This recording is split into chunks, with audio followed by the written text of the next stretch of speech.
Hi guys, hi. Makadini. Taba page Ramamoyo. Makadi zvenyu. Please tag others. Ndokumbirawo vanokwanisa kutega vamwe vauye tiwande. How are you? Hi Nyarai.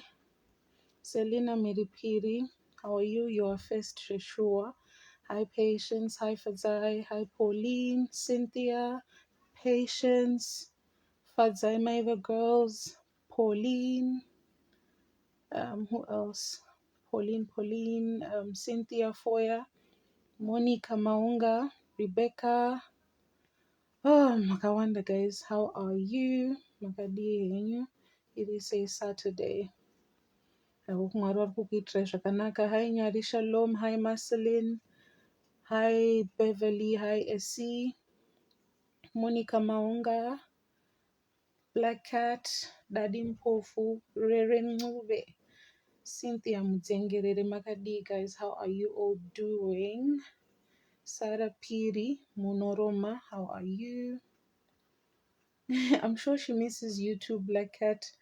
Avapo mamoyo tatobawo page rawo. Hi Jerita, hi Kanisha, mwana wekumahushu.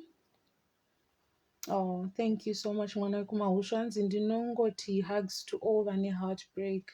Thank you so much. I'm sure it means a lot to everyone. Maita zvenyu. It is a Saturday, you guys. Mupakistan wemagunanzi. Ndochi ichocho na Yolanda. Yes. Please tag others, guys. Tigotanga. Titange kutaura nyaya. Hi Nono. How are you?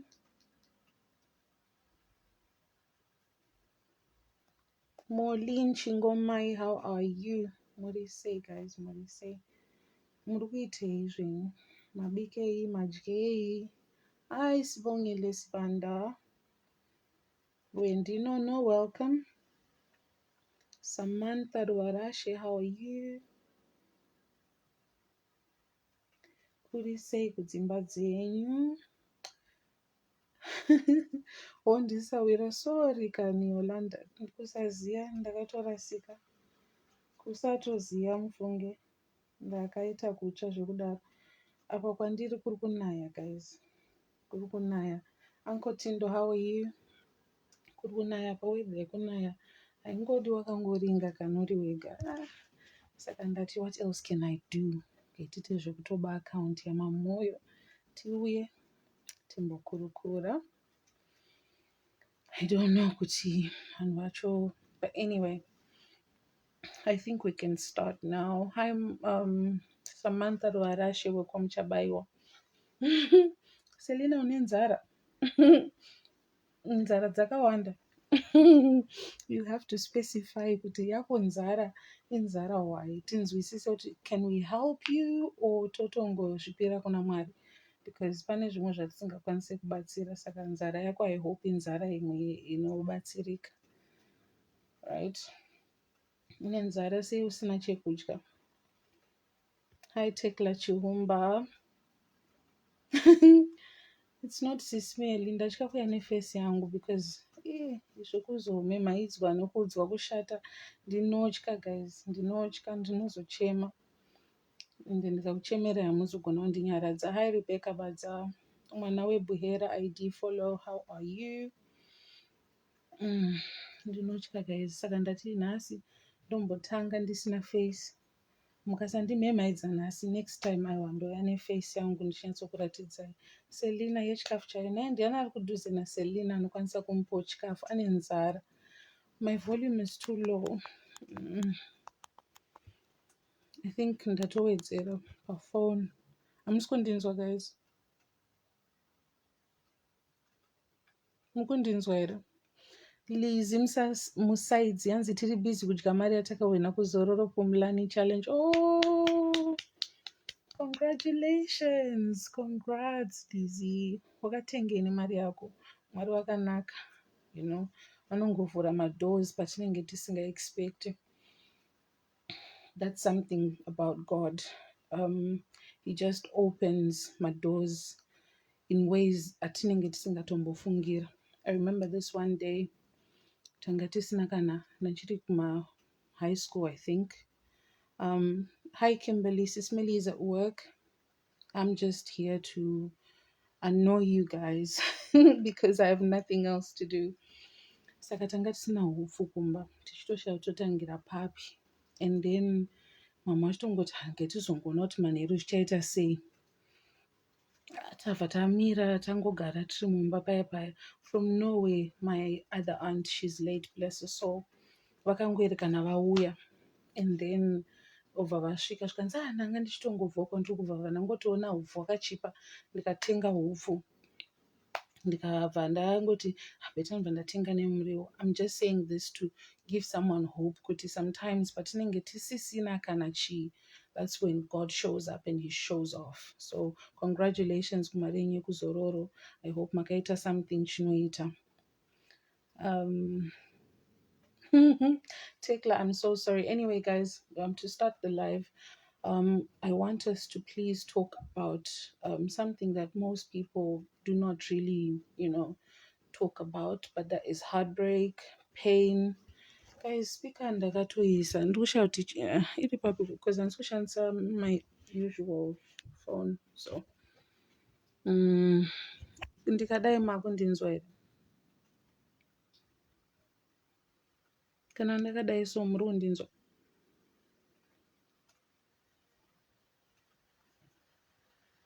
Can you guys hear me?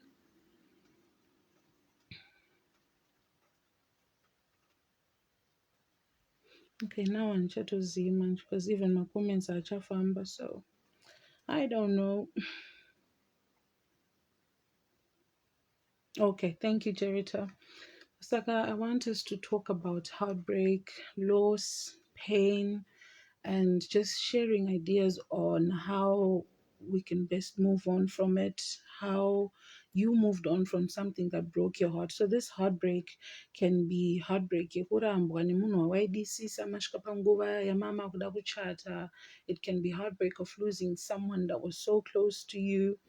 It can be, just pain yeupenyu kuti vamwe vanhu vanoita zvakati inini handisi kudai, so I feel like this. I'm just here to be an ear, titeererane, tibatsirane vanenge vane ideas of how people can move on. Vanoda kungoshare kuti musi wakati wakati my heart was broken nemunhu wandaida, musi wakati wakati I lost my job, musi wakati I lost chaka, like just anything you guys feel like talking about. That's why I'm here. So I'm going to call out my number. Handisi kugona kuitypa ndega, but my number is ndakwanisa. Zvimwe zvacho munoitawo muchindiregerera guys, tiri vatsva vetsambo, but I'm just here for, to have fun, one, and to help each other. So pandie ndakanganisa, feel free kunditsura, but be nice, be kind, please.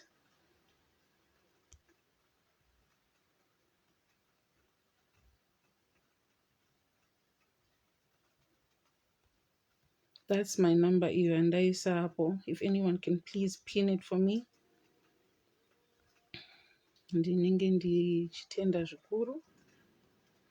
Yeah, that's my number. Sisimele vari kubasa tadiwa gore. You have me today. You have to put up with me. Sisimele is not around, unfortunately.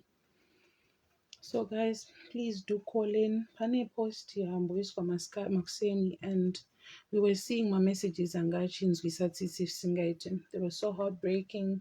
People sharing ndopaunoona kuti muupenyu tirongorarama. And I think sometimes, not sometimes, half of the time panoitika chinhu, or when we lose someone. Hello Lizzie, how are you? Lizzie Chademuno. Yeah. When we lose someone close to us, I think a part of us dies with them, because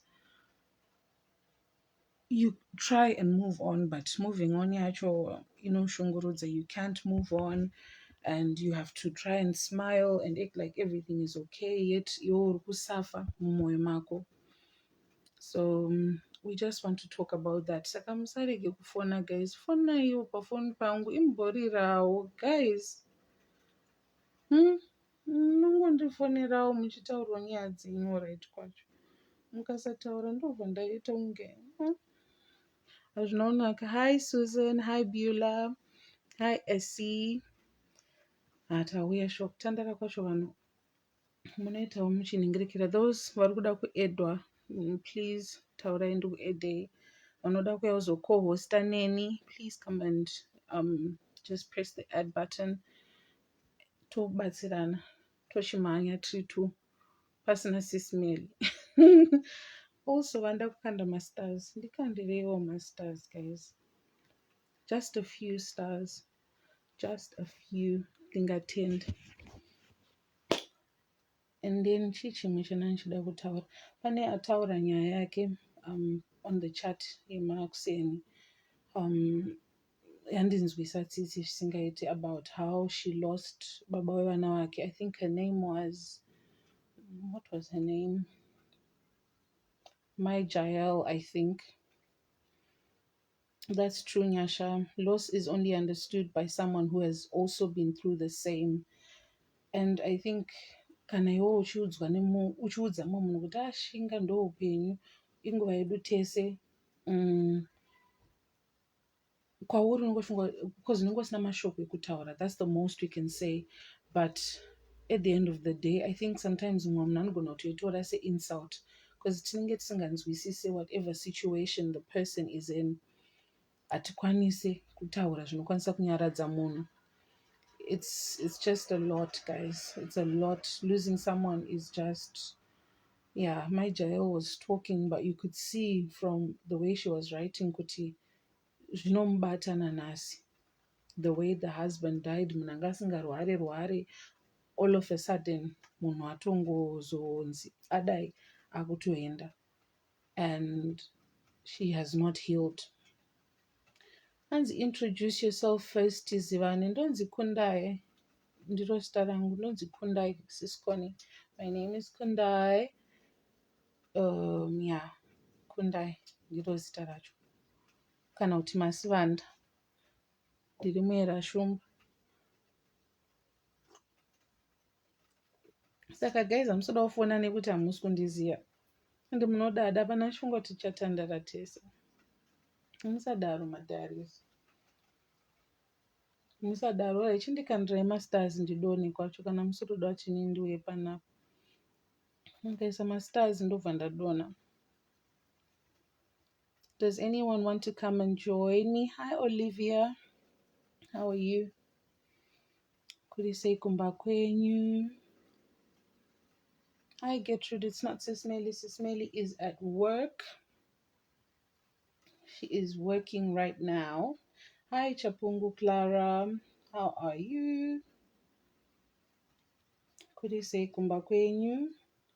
Yes, it's Kundai Esi. Sismeli vajaira kutukwa guys. Saka vachiisa face. Inini mukangondituka chete. Yii. Tisiwe depression. Noswera nda depressed. Nyasha says, after 4 years of losing my husband, I still find myself breaking down and crying. And some people say, sure, after all this time, you can't still be in mourning. Oh, Nyasha, darling. Oh, Nyasha, I'm so sorry. 4 years, ingo diki diki, actually. Ingo, like, munhu haazvinzwisise. When they just say that, it's because they don't understand what you would be going through. Like, when you lose someone, do you know what even the silliest or simple things can just affect you? Even when you're having a shower, ukatongofunga kuti aifarira song aifarira kuimba song yakati ari mushower, that can trigger you. Wakutochema. Even uchicross a road, utongoti ko otomufunga wakutochema. So it takes time and people won't even understand. And it's easy for us to say time heals, but I think time actually doesn't heal anything. I think what we do is we learn to cope with the pain. We learn how to live with the pain. kuziva kuti handingacharambe ndichichema maybe pamberi pemwana, or I can't do chakati, but it doesn't mean kuti tatokanganwa munhu.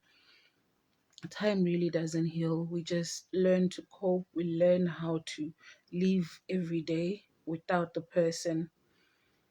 And yeah, chironda chinogara chakadaro.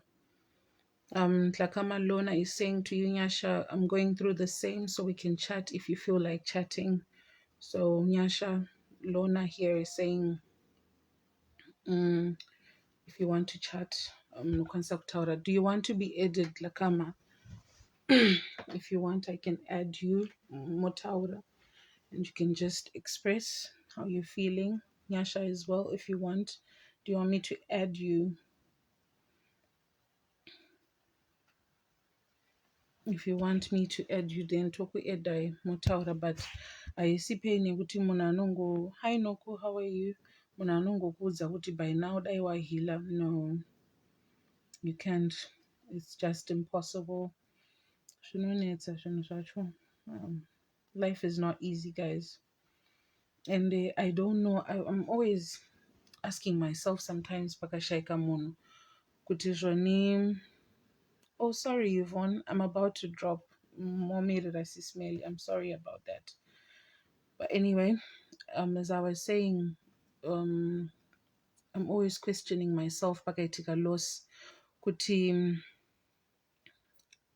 chii chingaite nani kungonzi. I understand, Lona, I understand. I'm sorry about that. Kuti munhu kungonzi kunda yabuda apa anga achienda kwakati abva adhumwa nemota akashaika, sudden death, or kundai arwara ane mwedzi wese achirwara, now finally atisiya. I don't know what would ever be easier to accept, but I think sometimes also the way yatinoluza nayo munhu makes it worse, and zvinotonetsa kuti tite move past it. Lona is saying, me too, mine passed in April this year. Hugs to you, Lona. Hugs to you, Nyasha. For all those that are going through loss, Mwari ngakunyaradze, guys. Mwari ngakurangarirei. May God just show up for you.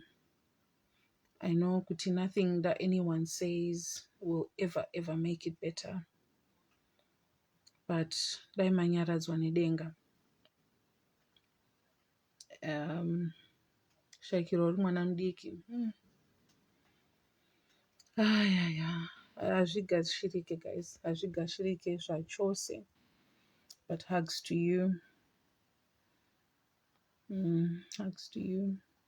So guys, kana pasina ari kuda kufona kana kuedwa, inini rega ndite sei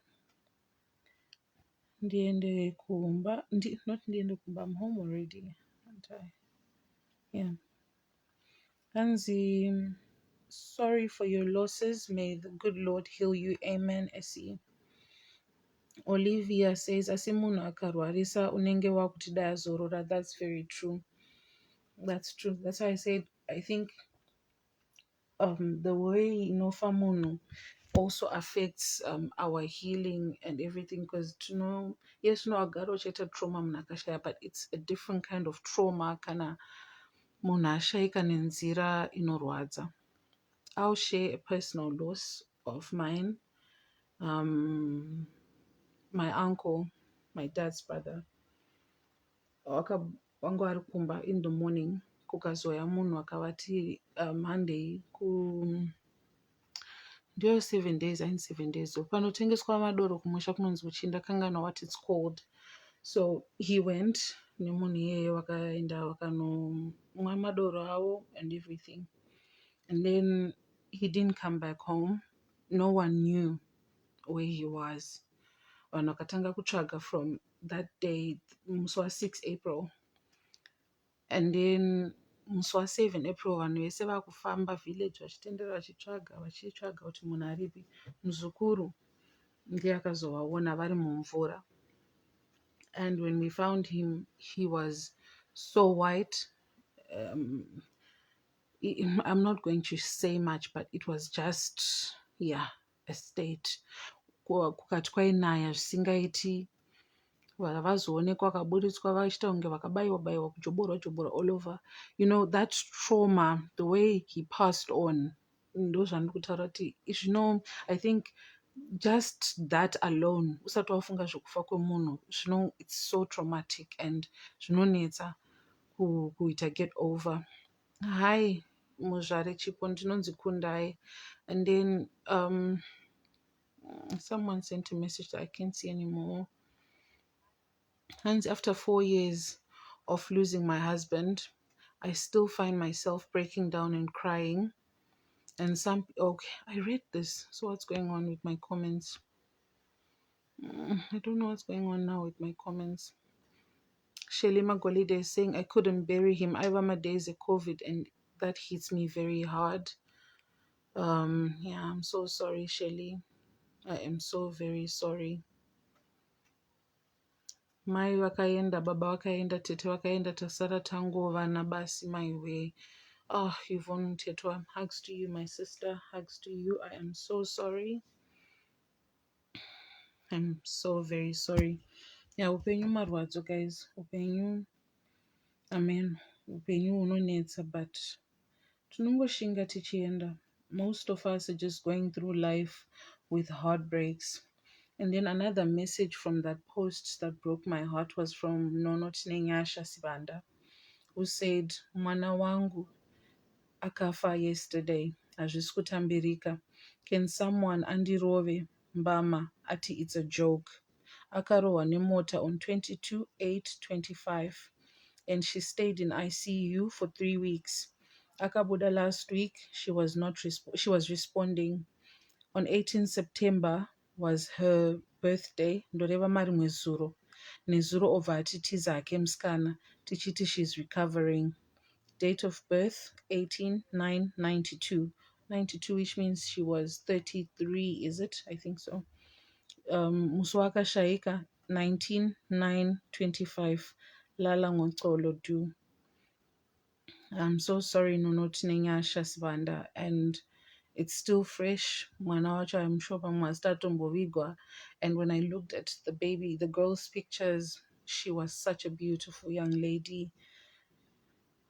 She had so much life in her. Mwari dai akunyaradzai. Mwari ngakuitirei zvakanaka. Yeah. Zvinonetsa. Hazvigashirike, you know. I wish there were people vari kudhuze. Pana anoziva here Nono Tinenyasha Sibanda. I'm sure she needs sisters because she's so heartbroken. If anyone is close to her, it would be nice as diaries. Tungoenda tinomira naye. Yeah. Because this just happened and I'm sure kuti she needs a friend, she needs a sister. Munhu anongonomirawo naye. So please, ngatizamei vanokwanisa vari padhuze naye timurangarirewo. Thank you, ACT. I actually prayed before I started this live. Ndakakumbira kuti Mwari, may you use me to reach to your people that need to hear you, that need a word of comfort. So I prayed for it.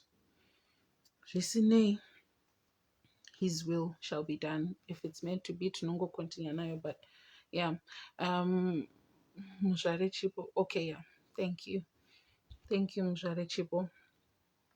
Thank you so much. So guys, vanoda kufona, please ngatifonei. No. Tinongoti Mwari dai vakurangarira. May God remember you. Hi, Sisletu. How are you? Kulise kumba kwenyu. Guys, please call in. The number yekufona iyo yakapinwa pasi. Vanoda kuedwa, uyaenda kuedha meet co-host wangu. Come and be my co-host, please. So I'm just going to call out some of the names because I think it's important for other people that said they lost people. I'm just going to call out their names and remember them, calling out their names. Sismeli's diaries lost Ruth Sakala. Blessed Nkomo lost a friend called Vanencia. Sophia lost Gertrude Chorwa. Rina lost Rutendo Mafa. Tambu lost Paidamoyo Maenga. Sharon Davu lost Polite Bepure Omai Muswere. Mai Sasha lost Israel Chirwa. Faith lost Tamsanqa. Chennai lost Skumbuso. Busani Sibanda. Kenan Jayachaya. David Muchenje. Shailet Rundofa. So many names, guys. Pasapa Gute, to be honest. Pasapa Gute. But what can we do? What can we do? Murai roa mari, Rufu. But it being Murai roa mari doesn't mean kuti it makes it any easier, you know? So come through, guys. Let's talk about the heartbreak, the pain, loss. Let's just talk about it all. It's a safe space. Come and open up. Murundisi andega, guys. Ashnonak. Someone come and please be a co-host.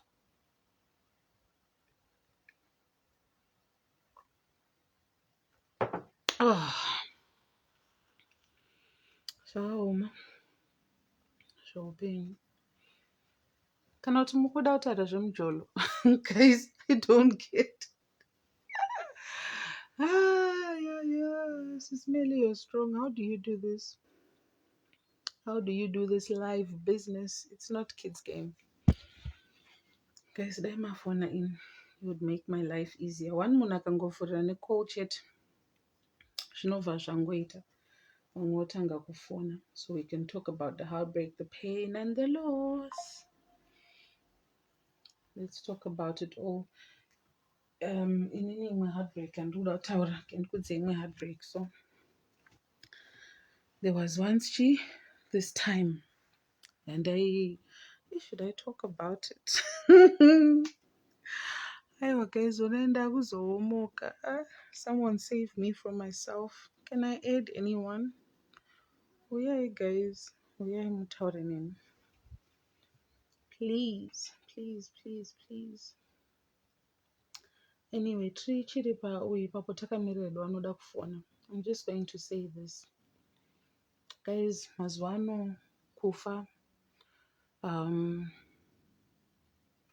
kufa kuri kuuya munzira dzatisingafungiri. Every time you turn around, kunongonzwa kuti nhingi ashaika, nhingi aitwa zvakati, nhingi aurayiwa, nhingi abayiwa nebanga. You know? Let's be right naMwari wedu. I'm not saying kuti kana tikada kuva right naMwari wedu tirikugadzira kufa, no. But kungoti ngatigarei tiri panzvimbo. You never know kuti mangwana pauchamuka chii chichaitika. Mutoti tanga titori naye, but azoita sei, you won't know, because upenyu haugadzirirwe. Just last week, my partner's cousin akatsika munhu atumwa nasomeone, ndikuwispa because ndozonzwikwa nevaridzi venyaya. Anga atumwa kunoita something, aenda kunoita something nemota yemunhu amutuma, abva aenda ari muroad akadhuma munhu iyaya haana kufa, akaendeswa muhospital. Achingoburitswa muhospital abva anofa achisvika kumba. So imagine kuti zvatochinja life yemunhu atsika, zvachinja life yemhuri atsikirwa munhu. And this was a young person akatsika what is also young, got married last year. So tikasagara tiri muna Mwari, nyika yacho yakurema. Nyika kwayakuenda hakuchadi, takangogara tichingoti zvinhu zvinowanikwa, zvinowanikwa, but let's try by all means to be ready, because zvinonzi hatizivi misi nenguva. So every day that we can, let's just try to get closer to God. Even a verse a day, munhu. Just reading a verse, kudya kwemweya. Let's feed our souls. Let's feed the Holy Spirit in us. If we feed the Holy Spirit in us, nesu. Okay, Nyasha, let me add you. Zvinozikanwa nani naJehovha. Zvandava kutotadza kuedha kwacho. Okay, we're gone, I think. I'm adding you, Nyasha.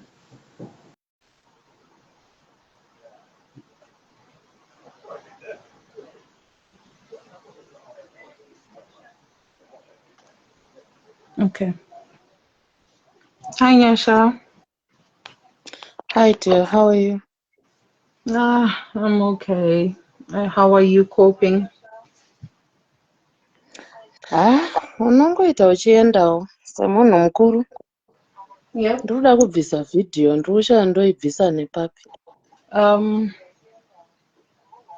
Apa isi kuoneka yakatoita black, I think. Yako ndo yakaita black. Okay, anyway, let me leave it like that. Angotarira murufu imomo. Yeah. Yep. You cope, you try and get along like each day as it comes. Yeah. But there are those, like you were saying, pane tumwe triggers tunozongoitika so chokuti just break down and cry. Yeah. You know the way yakashaika murume wangu tanga tagoenda pakaseparation for reasons, then indogara muJoburg, iye ndokubva ambonogara kuDurban.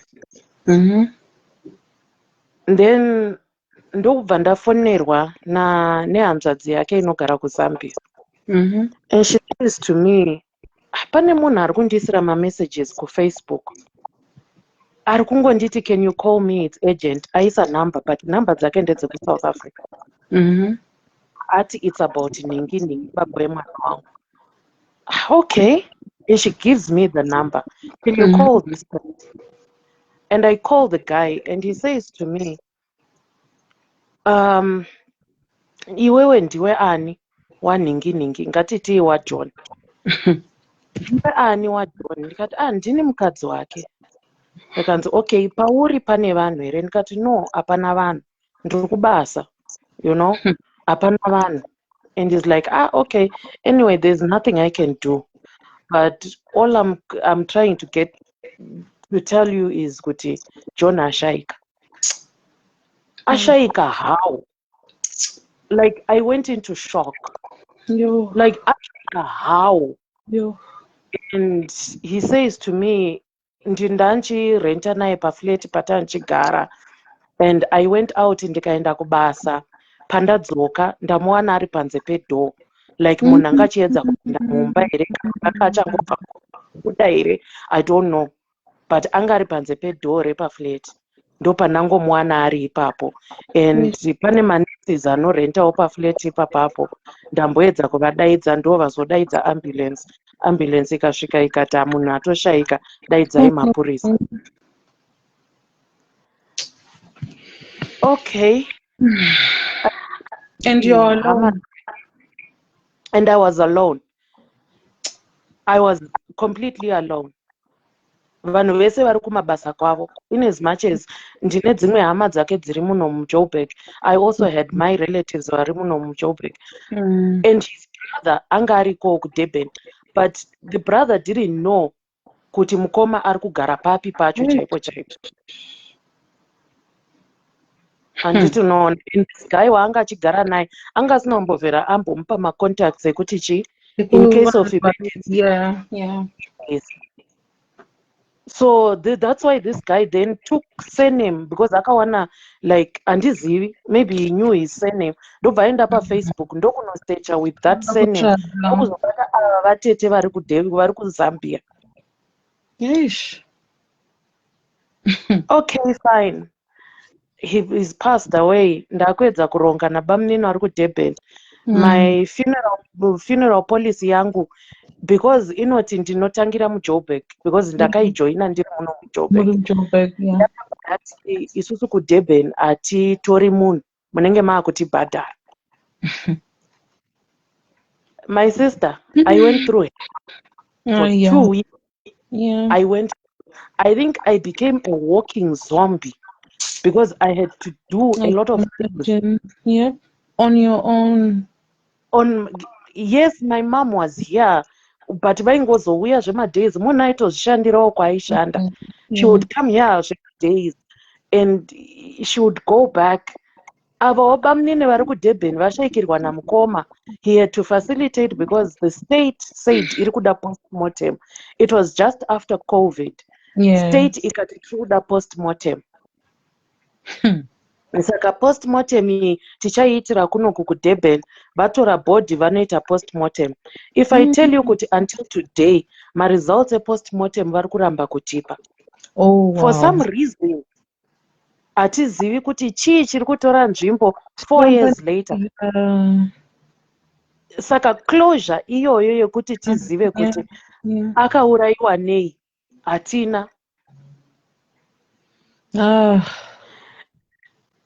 On top of all that, because tanga tamboseparata and hama dzaizviziva kuti taseparata, I had joined the funeral policy yangu ndobva ndamisa papolisi yangu.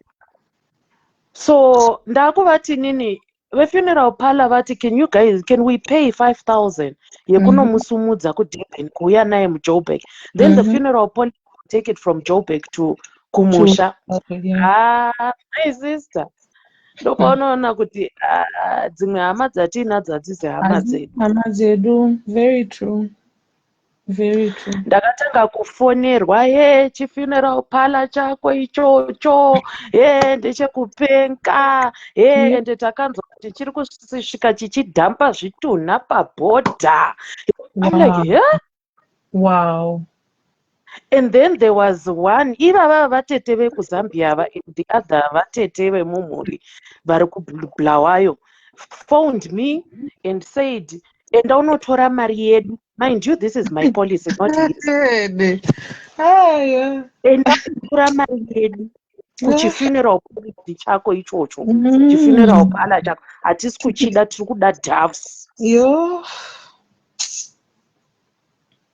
That's when I broke and told them, you can go F yourselves. I'm doing this a favor. Remember, Tangata separated. He was no longer my husband. No. I'm doing you guys a favor. Yeah. Chifuneral policy ndechangu. Mariri ikokoko ndeyangu. Kana ndikatodecide kuti stop everything right now. I can simply call them and tell them to stop everything. The only reason I am doing this is because ndakazvara mwana nemunhu uyu. My son needs he needs to know where his father is buried. How old was your son then?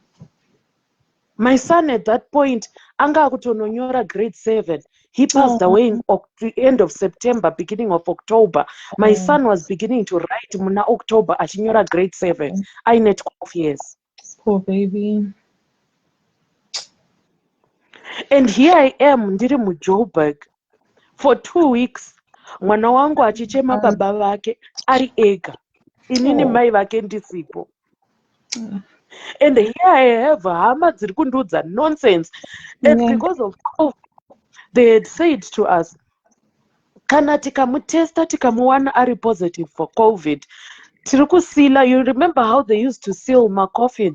It will never be opened again. I call the relatives and I tell them, this is what the funeral parlor is saying. I'm sorry.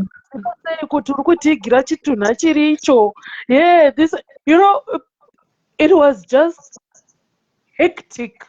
I know. To a point, hauchemi. Yeah. I almost went mad. Because these people were making me see fire. Yeah. Right now, andina explanation kumwana wangu. He's 16 and until today, he asks me, Mama, daddy vakauraiwa nei? I have no explanation.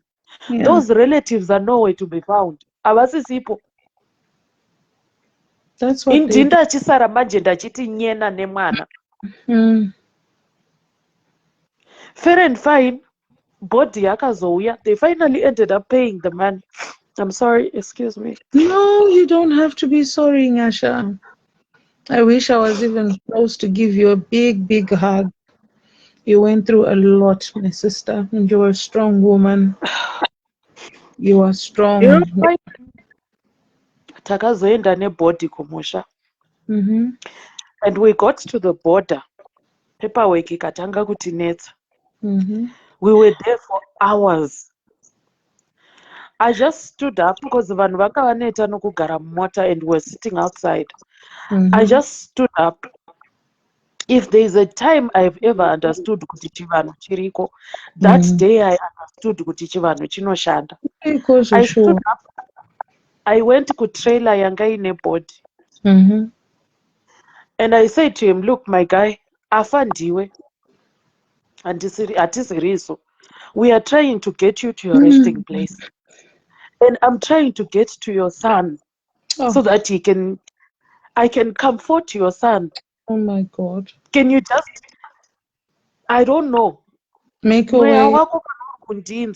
Can you please open up for us? We are tired. Yeah. Unoziva kuti it was to a certain extent yekuti when we're trying to remove body kwayakaendeswa nestate, paperwork yake yese yakashaikwa. From passport, ID, zvese, birth certificate, they were nowhere to be found. You?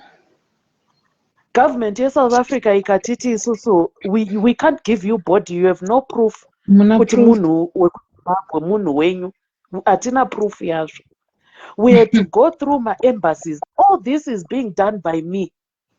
Imagine, and varungogona kuvhura muromo chete nekushora.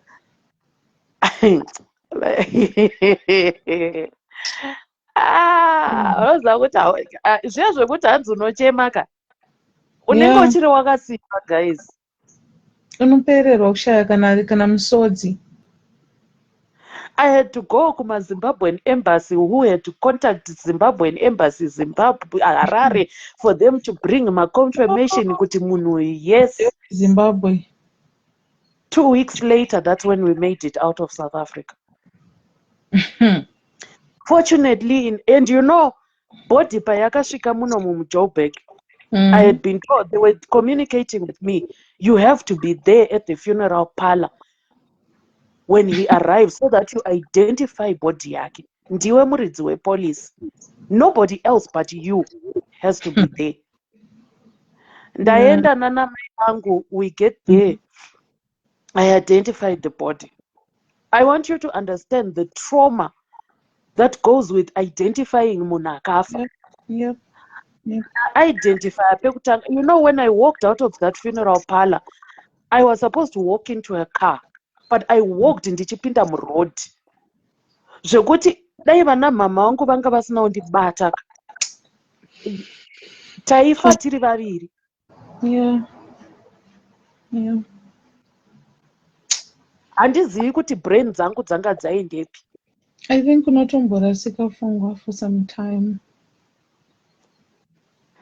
You know, when we got to Zim, tasvika pamusha pavo muBulawayo, anogara inini nehama dzangu takangopiwa macheya pasi pechimuti chiri panze. That's where we sat. Ah, yes. Nda-identify a body payasvika muJoburg. Kuti taakuita service because takati todoitira vamwe vanhu service vemunomu. He used to stay in Joburg for such a long time. We wanted to do a service for those who weren't able to go with us to Zim. I had to identify his body, Maxen. Kuti ndiyo hii yamuri kupfeketa. Ah, yes. No body viewing. Vanhu vemuJoburg pavakaita body viewing. You can't exactly say I don't want. No. Tasvika kuZimbabwe, tasvika pafuneral parlor kuti tinosiya body. Vana mai vacho ndokubva vati neso tikuda kumuonawo. I had to go back again kunoita body viewing. Uchingoindwa, it's the cycle. The same trauma. Wow. Okay. Takangosvika tikapakiwa pasi pechimuti nehama dzake. Imagine that. Groceries atanga tauya nawo chinyi zvese, they just took over. Fair and fine. But they could have at least acknowledged us. Yep. The least they could have done. And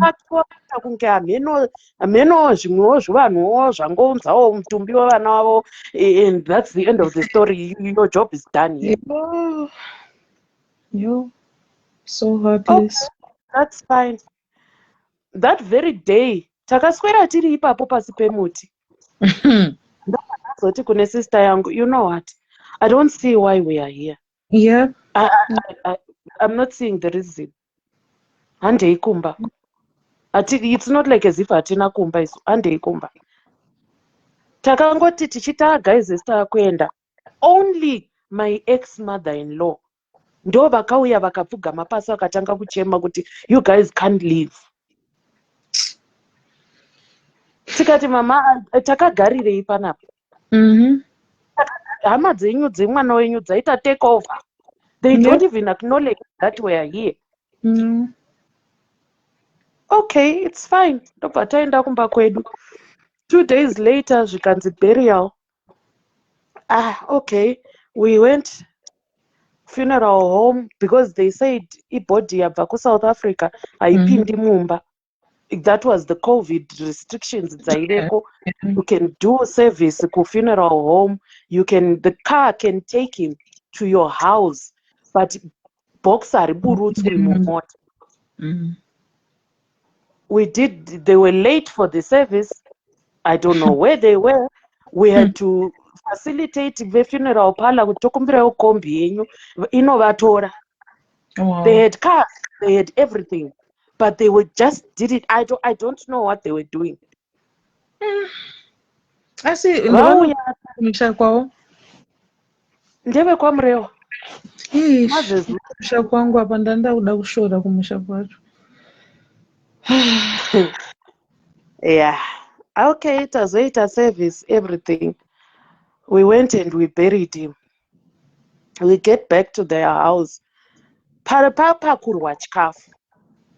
Ndo paya panonzikana pane vanhu kapakaungana vanhu. Pane zvakawanda zvinoitika. And you have to open your eyes. Yep. Takanodzoserwa pasi pechimuti chedu icho chiya. Maplates aiuya achitambidzwa vamwe vanhu. Excluding me. Yangu plate yakazouya payo yega. Ndikati makajaidzwa. Makajaidzwa handichidyi chikafu chenyu. Makajaidzwa. I took the plate, I placed it on the ground. Hama dzangu dzikatomboedza, idya kani. I was like, no, I'm not hungry. I don't want to eat. I'm fine. Telling you, yeah. I didn't touch even 1 grain of rice pachikafu chavo. Ndikati no, fair and fine, it's fine. After that, vanhu vaenda, hama dzasara vatiti tisarewo, tasara paakugovewa nhumbi. Pasati pagovewa nhumbi, sekuru vake, hanzvadzi yamai, ndo yakasumuka mudare imomo. Ikatiyo, inini ndoda kunzwisisa. Muroora ndiwe wakabva nechitunha kubva kuSouth Africa. You've been standing nenyaya iyi since day one. Chandisiri kunzwisisa ndepekuti ndakasvika pano day rakasvika mutumbi but ndakazosvika manheru acho. Iwe wanga usisipo. Wanga waenda kupi? Tete vangu ndo vakasumuka vatanga tabva navo kuno kuSouth Africa ndo vakasumuka vakataura kuti babaka sekuru sorry yenyu ndakuzotaura chokwadi pano. Ndo zvakaitika izvi. These people were ignoring us. They never even acknowledged. Kana kumboti offer my bathroom. We've been on a journey for 2 days. They didn't even offer my bathroom kuti endai muno kana muri kuda kugeza. Muri kuda kuzorora here my bedrooms awo. They didn't. They stuck us under a tree. Imagine. So that's the reason why we decided to go home. Yeah. Sekuru vaya vakati okay. And muroora inini from my understanding makambenge mamborambana nemunhu uyu. But wakaita moyo wakanaka. You have brought him to his final resting place. Ngaaripwe mombe. Muroora wedu uyu. It wasn't her duty to do all this nonsense. Yep. Ngaapiwe mombe yake. Tichazomupa aiwa tichazomupa. Ndokwakava tichazomupa until today 4 years later. No one has ever spoken about that issue again. It is well. And unoza kuti panofa munhu, mubereki wemunhu, Mhm. ndinogara namata kuti Mwari ndichengetei, ndichengete mwana wangu. Mm. Right now, my late husband's older brother, aifarira mwana wangu achimudaidzira kumba kwake, achimudii when the father was still alive. From that day, Oh, yes. haana kuzombomubata futi. Imagine even the questions anenge ane mwana. Aya. Mwana wangu inini aigara my sister, my older sister. Ndakamusiya kuZimbabwe. I came here kuzoshanda. Ndikamusiyira my older sister. My older sister at the time when paakatanga kugara nemwana wangu, she wasn't married. Anga ane mwana wake, she wasn't married. She then got married to someone. After my husband passed away, murume uyu, for some reason, something happened. Nditoriko kuZimbabwe. Akandishauda, akandiudza kuti ari kuchema baba wemwana wako ndiwe, mwana wako haasi kuvachema. My son is quiet. Munhu akanyarara zvisingamboiti. And he's not someone who shows emotion. Akanditaurira mashoko ekuti, shamwari, inini mukadzi wangu pandakamuroora akandiudza kuti ane mwana 1. Saka izvi zvekuzoti ndimuwana achigara neumwe mwana futi wechi2, ini handisi kutombozvinzwisisa. Wow. Ende inini ndakazvara vana vasikana. Saka chimwana chako ichi, a 12-year-old boy, chichandirepera vana vangu. My God. My God. Ndosaka ndanyora mucomment section kuti that pain is only understood by somebody who has been through it. Yes. Murume wasisi vangu, his parents are still alive. Yeah. So he's never, he will only understand when he loses one of his parents. Was he saying When this he one? loses his wife. Pardon? Was he saying Yellow. this Chinzwa? He was telling me to my face.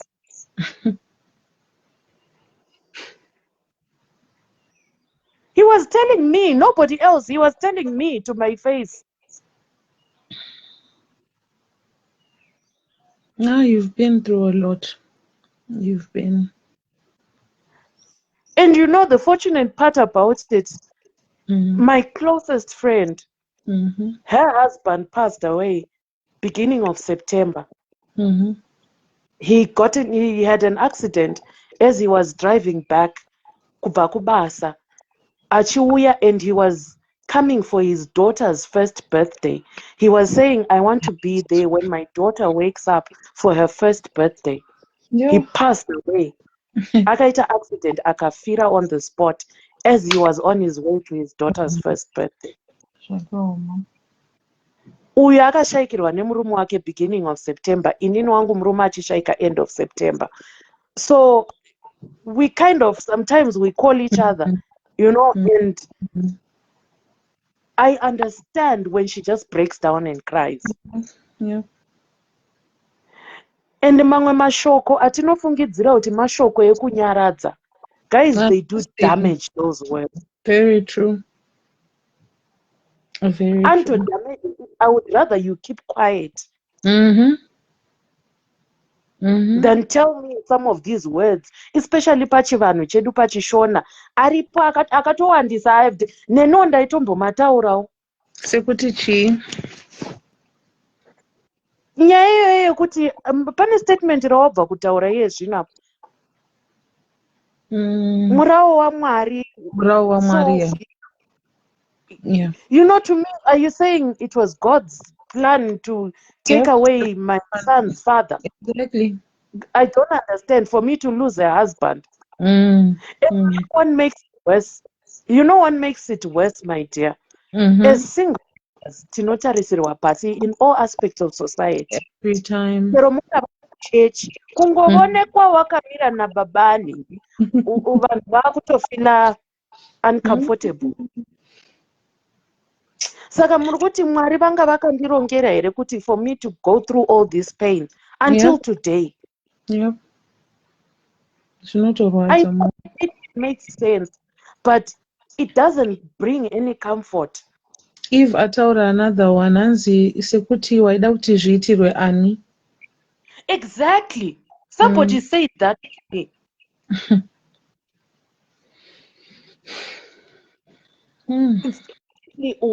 What will you be trying to say?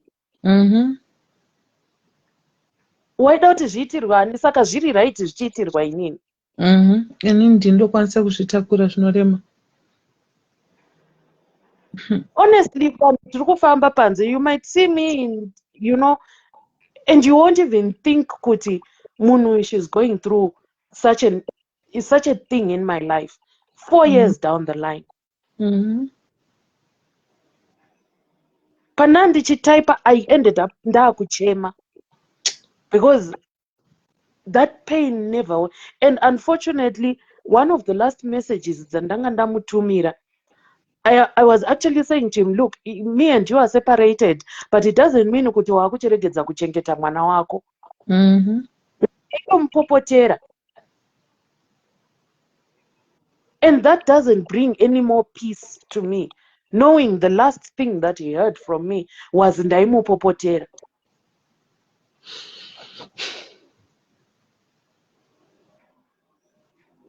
And to add fuel to the fire, I don't know what killed him. Yeah.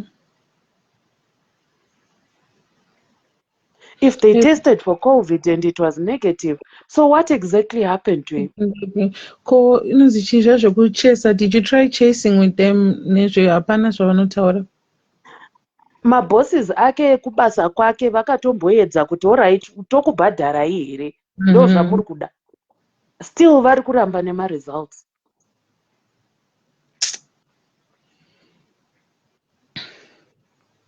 What do you think we can do, Nyasha, just to help you get through this? What do you need? What would make you feel better?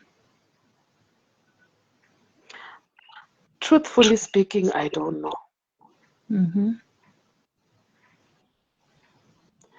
I think at times we just need that shoulder to cry on. Yeah. Sometimes that's all it takes. It doesn't take a lot. It doesn't take mashoko akawanda. It doesn't take, zvimwe zvinhu zvese izvi. And knowing kuti that full burden yemwana now rests on me, sometimes can get you so down. When others are saying, ndichambonovhunza baba kumba, or I'll consult my husband. I'm not saying it's wrong that you've got a husband. But sometimes just take note of uri kuzvitaura kunani. Yeah. And I remember there was a day muchechi pana vamwe mai handino zvavaita muchechi, and she actually got to the point of unoona munhu wemukadzi ane dzakakwana aine vana vatatu vane different fathers. Guys, you don't know. Saka iye zvino ndikaroorwa neumwe murume atova different father kafutu. Ndatova hure paya sekutamba sekuseka. Mamwe mashoko atinotaura, they hurt. They really do. They hurt so much. And you don't know kuti munhu iyeye paari kuzonogara ari ega ndo zvimwe zviri kutipa madepression. I'm going through depression right now. If I can tell you kuti kubva musi weThursday handisati ndabuda mumba mangu. I don't even want to go out there. Oh, darling. And most weekends for me are like this. Ndozonobuda musi weMonday ndichienda kubasa. And kubasa kwacho, if my boss starts shouting at me, I remember at first I used to break down and cry. Like, why is this person shouting at me? Ndosaka ndakuudza kuti anything can trigger you now.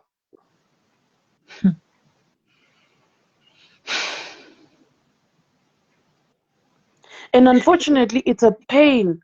Even time will heal. Guys, time does not heal. Time gives you the opportunity to deal with the pain, Very but true. it won't heal you. Zvandambotaura mucomment section kuti umwe munhu anototi iwe kwana iwe after 4 years uchiri kuchema chauchiri kuchema ipapa pachii uchiri kuchemei munhu haatova mabhonzo ega uko. But guys umbozvinzwa kana usiri ndiwe. Kufirwa nemurume, kufirwa nemukadzi, kufirwa nemubereki, kufirwa nemwana. As long as you've never been through it, you can't sit down, keep quiet. Yep. You can never fully understand what it's about. It's easy to talk about usati wapinda mazviri. Exactly. Yes, you know, vanhu vari kutadza kufona because it's easy for to talk. But some people, just opening your mouth and talking about it, inomutsa zvimwe zvironda zvaunga wambotsikirira pasi. Very true.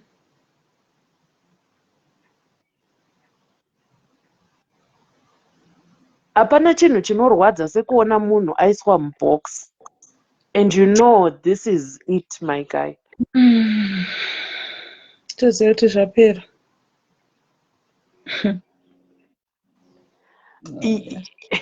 I don't know how to explain it.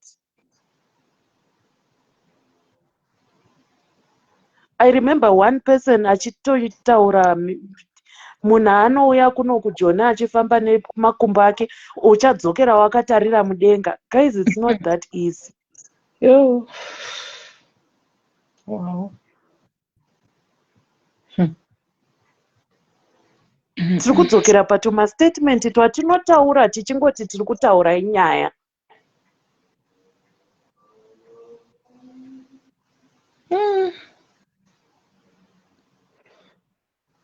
But anyway, the Bible says Mwari ndimwari weshirikadzi nenherera.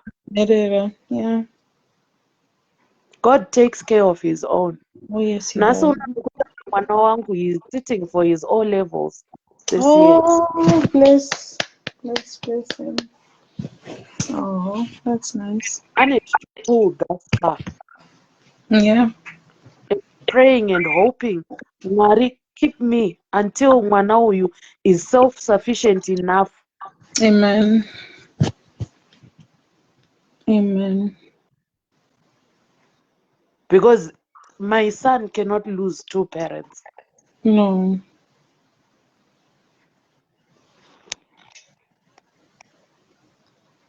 Yeah. And I wanna pane comment here, hey, my guy, blessing notando. Ine wangu akafa tiri pabed tese. Guys.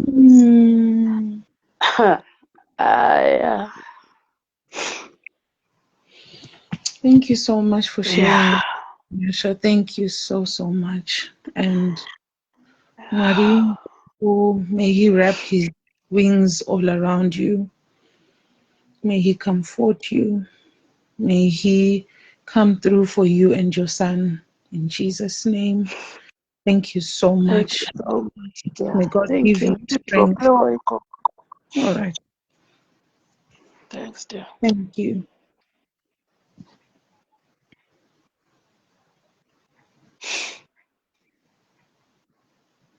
Oh my God, I don't know what I've done. Okay. Thank you so much, Nyasha, for coming to share. Nolinzi ndere, ndinonzi kundai. Sisimeli vari kubasa.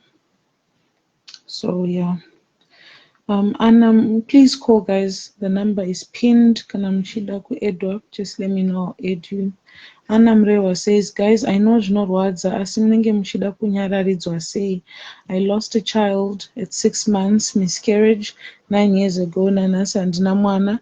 That was my first. Asi mama wangu ndiyo manyaradziro awo. She doesn't say waida zviitirwe ani asi vanoti Mwari vanoita kuda kwavo.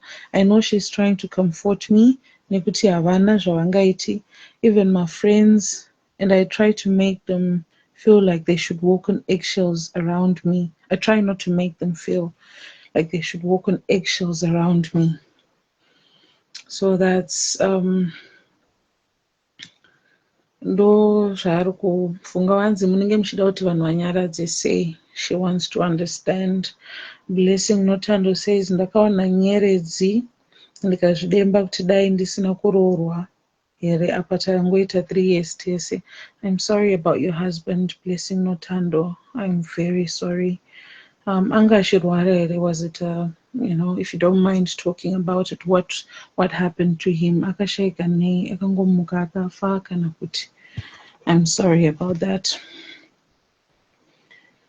Mashoko acho kunyaradza guys anotoshayika. Inangu personally, I think sometimes zvitori nani kana uri padyo nemunhu kungomumbundira, ungotione matambudziko. I would rather a person is around me and they are just comforting me silently or quietly, because I feel like mashoko sometimes anotobaya more. Unless maybe you know the right words to say. But if you're close, Nemono, just sit by them, comfort them through the spirit, pray maybe, or sing anything. But mashoko, I feel like unopesera waenda offside somehow. Yeah, I don't know. What do you prefer, guys? Unoprefer kunyaradzwa zvichinzi chii chaizvo? I don't know. I really don't know. But as you can see, on Hobo, tine trauma, tine pain. Tine pain isingatsanangurike. Blessing says akangoti musoro tikaenda kuhospital wakaita matests vakashaya any chirwere. I think that's happening a lot. Nevanhu vakawanda izvozvo zvekungonzi hapana chirwere. And in those the same thing chinoita futi kuti tisave neclosure. So I don't know. Zvakaoma.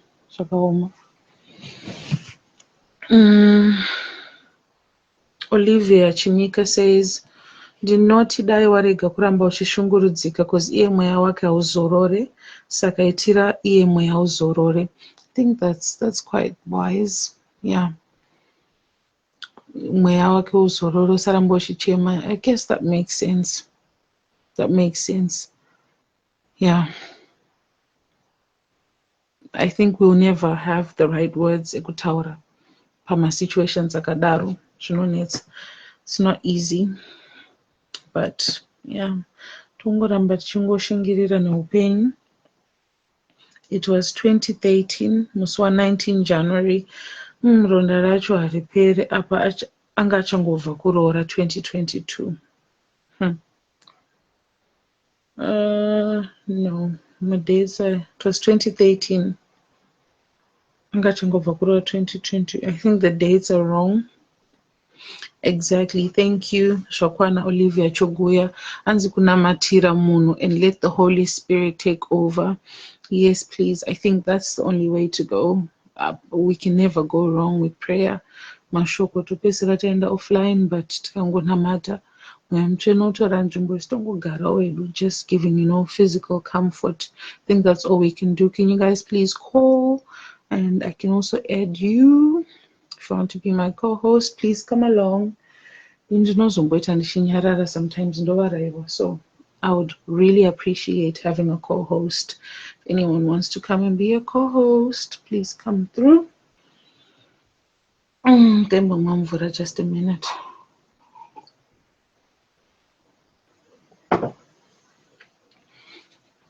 This is harder than I thought, guys.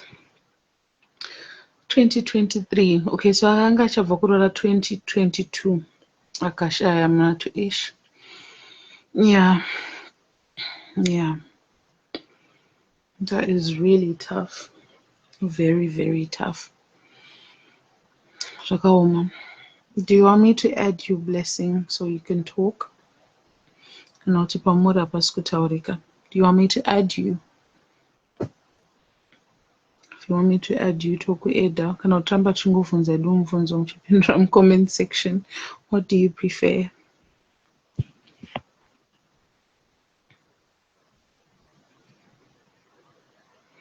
Have you guys ever seen zvinoitwa kunana Ghana nedzimwe nyika dziri kunana, I think is it, I've only seen Ghana, I don't know if there's any other country that does that, but makambozvona zvekuti zvikanzi kunda yakashaika anti, and kunda yaifarira zvekutamba bhora, they'll like hanzi marufa vanoita kana mwedzi kana 2 months or whatever, and then votora meno zvavanoita body yacho, like sort of mummifying the body.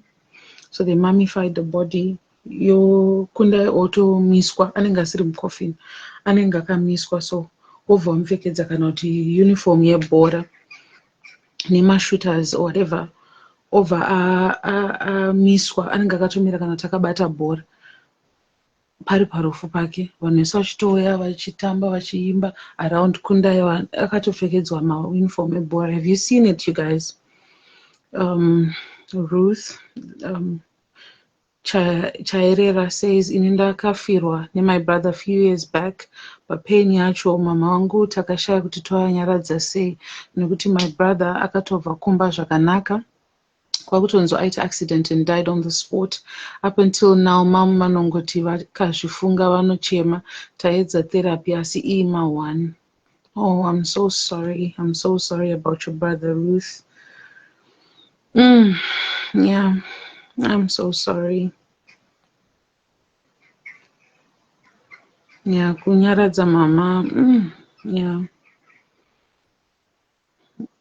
I'm sure she even saka zvinorema mubereki kuviga mwana, because it's like a part of her urawawo, you know, waenda. So yeah, it's so painful for her. I can just imagine what she's going through. So Ravo mama, did your brother have kids? I'm adding you. Blessing, I'm adding you. Yeah, zvinoitwa kugana Nolene, exactly. Vanoisa, I mean not vanoisa cheaper, but what decliner Nolene, darling, what decliner? As not Nolene, Blessing, a decliner. I've tried adding her. Like a decliner. Let me try again. Nolene, so what do you think about that? What do you think about it's so traumatic, guys. Even face actually guys. Yeah, it's so scary. I don't know how they do it, but it's just not even nice. And the story, why do you want to? I'm adding you, Rejoice. It's saying adding. I hope you know it. Blessing. Let me try again. Please don't decline. Let me try again.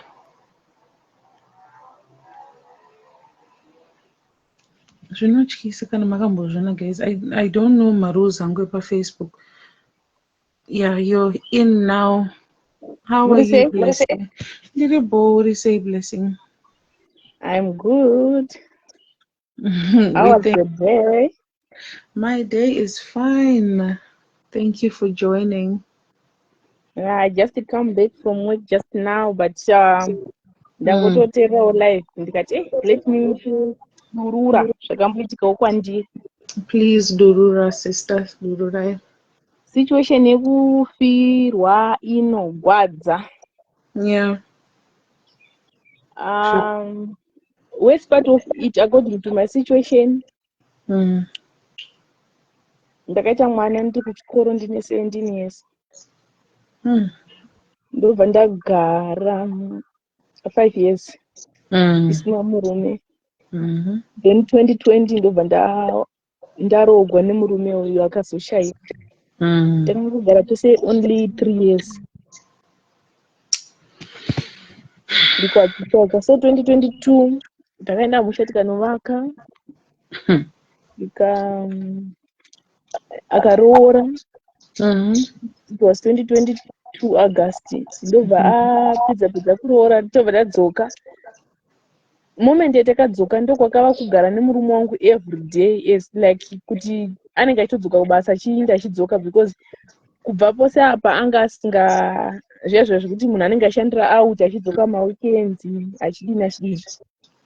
Saka patakabva kunoroora apa ndo paaitogarawo like zvekutoti tatiri kugara tose everyday. Tadzoka paya. Saka tisati tienda kumba nechepasure apo ndaita zvemukando zvemaraundi. Maraundi, yeah. Yes, ndichizama kuti ndijoinidze kuti tinokwanisa kuvakawo nekunoroorawo kungozamawo medzi dzekuti usevhe mari. Saka vanhu vatedzana nawo mukando takakandira ve-first round, second round ndinda ndiri supposed kukandirwa August iyeye, end of July in fact. So aitevera August ndaifangwa kuchizama option 2 kuti ndosira umwe mari here oro ndiwo musendera ndiri kumba. Muri kumba. Ndobva ndai nevanhu vandaita nawo mukando unofangwa kusiya mari. Ndikati it's fine ndogona kusira someone wandotirasa kuti ite naye mukando ongokanda oro uyu wacho ari kutevera achandikandiri then zvotongokwanirana ukaitaura kuti ukaenda kumba unodzoka rini. Ndikati how because handingafemberi kuti ndikaenda kumba ndinodzoka rini sezvo ndine zvinhu zvakawanda zvandida kunoita. Maitiro ako wakatongwarisa. Kana usiri kuda kutaura kuti unodzoka rini saka tisi kukukandira. Ndikati apa pamukando chingoti wandakakandira ndiyandikandira chipererana hazvo ini mukando handichadi. Murume ndobva nditi ndibude mugurupu pakataudzanwa pamukando iwoyo zvekuti kubva ipapo ndakavenga chine mukando. Mukadzi yeumwe wataita mukando naye tagara panext door naye Ranga ritori shura. Ichiwaizvo shura racho rakatanga kushurira bamunini vangu vavari suppose kuti vave vari involved pamarooro angu but ndakausara kurogwa. Bamunini vangu vakaurawa nemwana wangu. Oh my goodness me. Ini ndichidzoka murume achifa. Saka ndakava nekunetseka kujoinidza kunyatsa kuti unonyatsa kutsvaka mukwe wenyaya kuti nyaya idzi zvabvira papi. Muzani ndikakuudza kuti kubva ipapo handina nyaya nevanhu like zvekunyatsa kutaura deep nevanhu like ndakaona kuti social media yoga ndiyo ingakwanisa kundinyaradza ende foni yangu ndiyo isingandidisappoint. Because ndikataura nevanhu vanoona vanofamba vanogona kukwanisa kukukandela zvisiriso. Ndozva ndakasvika pakukandela nevangu mai vekuchechi kuka iwe uri ngopupura kumberi kuchechi uchichema uchiti wakafirwa nemurume kudini vanhu vekuchechi vanditi ndikanzelewe nemamai yechikuru muchechi. Ukainini handakakwanisa kukutsiura dambudziko ira ndambosangana naro. Imagine kana usina chekutaura idzi dzita kunyarara. Saka kura kuti woga akafigwa ndiye anokwanisa kukanzela akafigwa here. Yep, wakafirwa mukanzelana mega.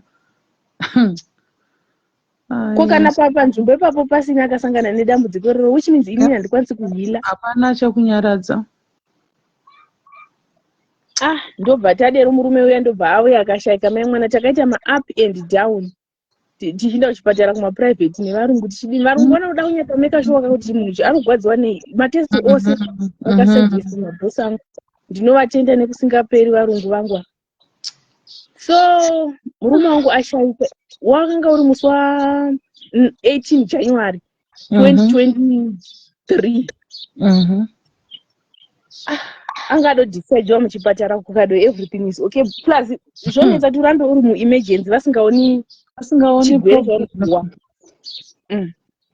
Saka at the end of the story akazenga akuruma mazino akudonha akuti zvisingawisisiki. Mai mwana muzati ndaiti kana akatanga kuruma mazino akandiudza ati bhebhenu aregedza kuruma mazino akandiudza akati ukaona ndaruma mazino bhule unofanirwa kutora mugoti wochinjika pakati pemuromo ndoruma mugoti ndisaruma rurimi. Ndaitogara mugoti uri pasaidi nenichero chinda kuchipatara uri muhandbag. Blessing. At that time ndandine 23 years 24 years ndakausara kudzikwanisa murume afa. Oh my goodness.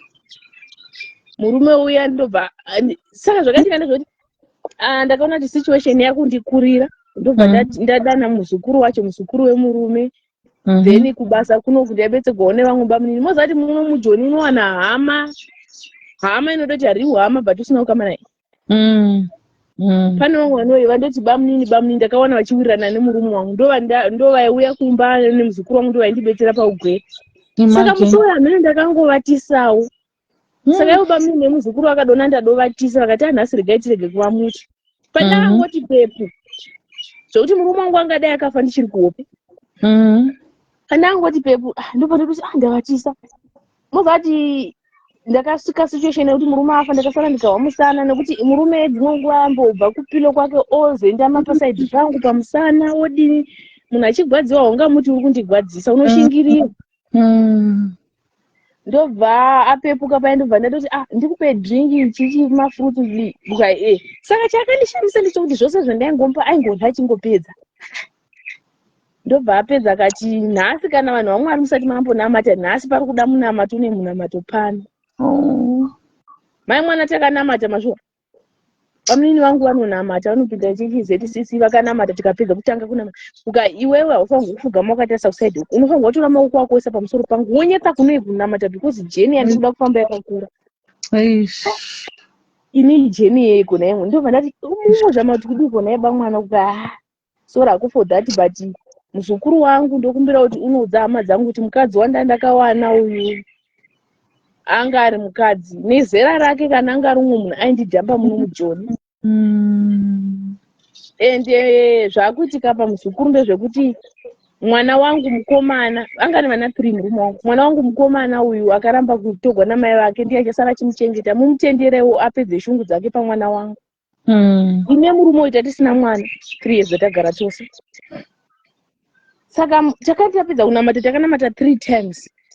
Tichipedza kunamata paya ndobva ati kwai ndiridzire nziyo kwadzalena didembo ira mino album yachona yose kwai panopera album yose neniwo ndiye nchipedza. Unochipedza kudii? Gwendo kwangu ndoda kufamba. Ndakangowa kungoti muzati chinokufa ndanga chizivi kuti munhu anoi anofa sei zvinodii dzigodi. Saka infact asati afa pakangoti ndiridzire nziyo papo akanditarisa ndobva andikisa ndobva ndamukisa ndokwakakuonekana because anga araira muzukuru wake akati mukadzi wangu abvera agakwa nhakachero nani zvinhu zvangu zvakati zvose property yose ndakati ngani mukadzi wangu it belongs kwaari chimwe chii akutanga kutogwagowa zvinhu zvake paya ndopati ndopakada kuti guru pakaenda ndakavata nechekumadziro ndopata kusurukuti ndikati bamwana chii akangoti ndichinomanya kudai ndichiti muzukuru bamini ndisite mugoti tinozama kunoisa mugoti saka ndakati ndichinomushamisa muromo ndakawa maoko angu achisimba. Ndobva ndati kumuzukuru andisite mvura yekuchechi yemunamato ndizame kukusha ndakawa ndichipera simba zvose zviya zvokuti munhu arikuwa nezvinhu anopungaidzwa miri pichi takazama zvose ndikati ini vanhu vamwari ka ndikungwa simba rangu richipera ndichikuziva kuti chii regai tifonere varungu timanye kuchipatara. Varungu vakangoti sorry blessing ndikati sorry for what? No. Kukaine situation yaitika ndikati which one? This situation yatiwapo itosimudza munhu timubudise pazhe tichimupfekedza timanye naye kuchipatara but sorry ndikati sorry for what? Kana muchiti sorry hamusi kundiudza sorry inorevei pazvinhu zvaitika. Kukaya kodinti situation ndikati which situation? I'm blind now handisi kuhwisisa kuti muzama kuti kudii. Mozati ndakabuda pazhiro uri mumba unoona nyeredzi unohambira usachiti kuti zharara unowa imwe mhepo yekuti musoro uyu unopinda mhepo kuti asati wavhugwa. Mai mwana ndakati nhasi zvangu nehama dzake ndo zvakagamuchira vabereki vangu mari yeroora ndigoti kudiko kweyo nyika igonditi kudiko. Takabva tamubudira pazhe paya muzukuru chipfekedza aingobvunda muzukuru andikati ndipe hembe dzacho ndokamupfekedza mai mwana kwendaigozva kuti kufa indava nechivimbo chekuti asezvo kufamba kuchipatara vandipa mapirisi ezvipusha noibva kusi kufa ndafonera vana mai ndadii apa ivo vabereki vake vakashanga vaidoti vabereki ndiyo kusaidi kwangu. Saka mai vokuti vachindiudza kuti mafemiri ari kuita hapachina vakasha kuti vondiudza sei. Ndobva vati iwe uri kuzviona sei situation ndikati inini ndikuona soti ndokunga uda zvipusha ani mati kana zvipusha zvikarova munhu zvinoregedza kuti ikaenda mai izvo kwani matoshati vondikuudza sei kuti hapachina mai vakati vachimuka mubedroom vachinya mudining vafonera mai guru mukadzi womukoma baba kuti vauye vaonesane situation vahwe sauzvizita mukasa wavo. Mai vakanonyura mudining makajirikira kuti agomba kunoti bhodho kudai. Muzati vamwe vanhu kana vachifa vane saini yavanopa vamwe vanhu. Taenda kuchipatara paya tasvika tisataenda kuchipatara hama dzemurume dzakabva dzauya kukai kwai ngachinjei kune vanonamatira. Mai mwana vakanofugamisa murume wangu pasowe akafa. Vasikana imi apa hama dzemurume vazukuru vachona vakunditi kwai imimi mbuya mubatai mumwewe ndindakanga ndakamugirebha akafa. Yo, blessing. I'm telling you the truth. This situation vakoma ndikada kupindira marriage handikwanisi kuihandla because situation yemafire murume wangu irimo mumeso mangu. I know. Akafa ndakamugirebha so kudai ndakaisa chipilo achiburitsa ruti rwekupedzisira ndichiwaipa netishu ndandisingazivi kuti ndakabata munhu akafa. Tadaro takabva tasvika futi pana umwe anobetsera vakati mawire nemunhu pano wai muchiti mwana we abate murume wake kwai hama dzacho maregere kubata.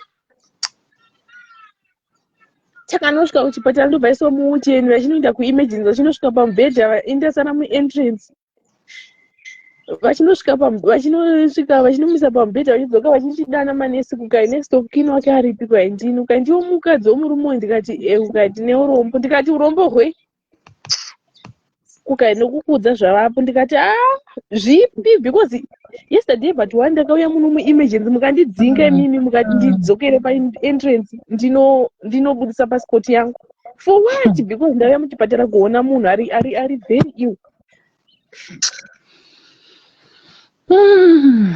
Mai mwana ndakati imbomirai kumanesi mazvati chipatara chose vanesi vakadamwa ini chirudzi chemunhu handichihwisisi vakadamwa varungu kukai kumba kwake kwanogara nevarungu saka kuda tikadanai vavo ndofunga ndivangahwisisana navo vadamwa paya because kuchipatara uku remember hatina kuhoinda nemota yemurungu wangu uyu takahoinda nemota yehama murungu ndobva ati mongondiudza kuti zvamira sei oro ndichatevera alright ubvunza aufa blessing kwai kudii ndikati nomo kukaika uchiti nomo uri kurevei ndikangoti ndizvozvo zvandada kuudzai neni handisi kutohwisisa kuti zvorevei ndo zvavangoudza saka ndaingoita zvekurekodha varungu vachivasendera kumurungu varungu pano pabasa pangu pakanga pasara mwana wambuya bhosi vangu yakanga aripo akabva ngofowadha mumaudhi kuna mai vake vakanga vari kucape town holiday ndobva vadodzoka same day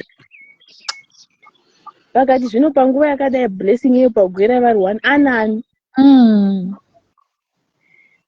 vasvika vamisa pamubhedha paya kukai ndikati imbomirai nimaimisa zvinhu zvose zvemuzheyo zviya zvekutesta hati ndikati wait ndimboitawo ma1-2 testing angu sese handibati muda next of kin ndini mozati varungu vakafunga zoti ndakupenga ndikati handisi kupenga ndikusobva ndikutoziva zvandiri kuita mozati ndakafugama ndikanamata ndikati nhaye mwari wandinyadzisirepo kusvika pakati hama dzako ndodziti kudii